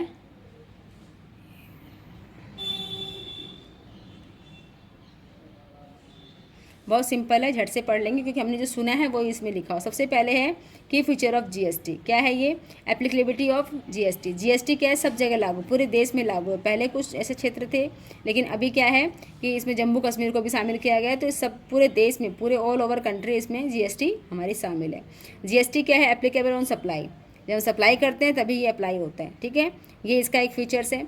It is based on the principle of destination based consumption, ठीक है, डेस्टिनेशन मतलब जब सप्लाई होती है, ठीक है, मान लो मैंने सामान भोपाल से उत्तर प्रदेश भेजा है, तो कौन देगा, उत्तर प्रदेश वाला क्या करेगा, टैक्स पे करेगा, ठीक है, इसलिए डेस्टिनेशन बेस्ड कंजम्पशन, ठीक है, ये इसका एक फीचर्स है। नेक्स्ट है कि जीएसटी ऑन इम्पोर्ट, ठीक है, जीएसटी हमको किस पे देनी पड़ेगी, इम्पोर्ट पे। Goods and services is treated as inter state suppliers, ठीक है, supplies and would be subject of IGST. जब स्टेट टू स्टेट होगा, ठीक है, तो क्या होगा, आईजीएसटी देना पड़ेगा, in addition to the applicable custom duties, ठीक है, जो कस्टम्स ड्यूटी है वो आपको इसमें करनी पड़ती है। फिर है जीएसटी रेट्स, ठीक है, तो इसमें क्या है, जीएसटी रेट का पता लगता है, जो हमने पढ़ा था सीजीएसटी, एसजीएसटी और IGST are levied at rate, ठीक है, mutually agreed upon by the central and state government, ठीक है, एजेंसीज। तो इन्होंने क्या है, काउंसिल बैठाई हुई है, वहाँ पे इनका म्यूचुअल अंडरस्टैंडिंग है, वो उस तरह से अपना क्या करते हैं, जीएसटी ले लेते हैं, ठीक है, स्टेट गवर्नमेंट और central government. There are 4 tax slab, ठीक है, टैक्स स्लैब उनकी कितनी है, 4 है, एक तो 5%, एक 12%, 18% और 28%। फिर क्या है, export and suppliers of exports and supplies to CGST is 0 rated. इसमें जो हमने स्पेशल इकोनॉमिक जोन जो है वहाँ पे क्या है, जीएसटी 0 रेट है, ठीक है। There are various modes of payment, tax के पेमेंट करने के बहुत सारे मोड हैं यहाँ लिखे हुए हैं, इंक्लूडिंग इंटरनेट बैंकिंग है, डेबिट कार्ड, क्रेडिट कार्ड, ठीक है, ये सारे इसके मोड इसमें लिखे हुए हैं। देखो बच्चों, जैसे किसी भी चीज़ को बनाने के लिए, ठीक है, एक कॉन्स्टिट्यूशन बनता है, ऐसे ही जीएसटी जो है उसका भी एक क्या है, काउंसिल है, एक कॉन्स्टिट्यूशन है। इसमें कुछ भी दिक्कत आती है तो वो लोग संभालते हैं। तो ये कॉन्स्टिट्यूशन बना हुआ है एज पर आर्टिकल्स 279A के अकॉर्डिंग। इसमें जो चेयरपर्सन होगा वो कौन होगा, हमारा फाइनेंस मिनिस्टर होगा, ठीक है। कौन, जो काउंसिल बनी हुई है जीएसटी की, ठीक है, ये पूरा उसका मैनेजमेंट देखते हैं। तो चेयरपर्सन कौन होगा, फाइनेंस मिनिस्टर होगा। वाइस चेयरपर्सन कौन होगा, is to be chosen amongst the minister of state, ठीक है, गवर्नमेंट। फिर इसमें क्या है, मेंबर्स MOS जो होंगे वो कौन होंगे, finance and all members of the all ministers of the finance, ठीक है। और इसमें देखिए जो क्वारम होगा वो क्या होगा, 50%। क्वारम क्या होता है कि कोई चीज़ मतलब हमारे कितने % लोगों का वोट चाहिएगा उसको करने के लिए, मेंबर्स का, तो इसमें 50% का क्या होगा, क्वारम चाहिए। कोई भी चीज़ कुछ हमको चेंज करना है तो किसका कितना % चाहिएगा, 50% ऑफ द टोटल मेंबर, जितने उनके मेंबर हैं उनका 50%, ठीक है। नेक्स्ट है स्टेट्स हैव 2/3 वेटेज, स्टेट का कितना है, 2/3 वेटेज है, ठीक है। और सेंट्रल का कितना है, 1/3 वेटेज है इसमें, ठीक है। और क्या है बच्चों, decision is taken by 75% majority, कोई भी डिसीजन होगा तो वो क्या होगा, 75% मेजोरिटी के साथ ही होगा। तो ये कुछ पॉइंट हैं जो क्या है जीएसटी काउंसिल में आते हैं, ठीक है।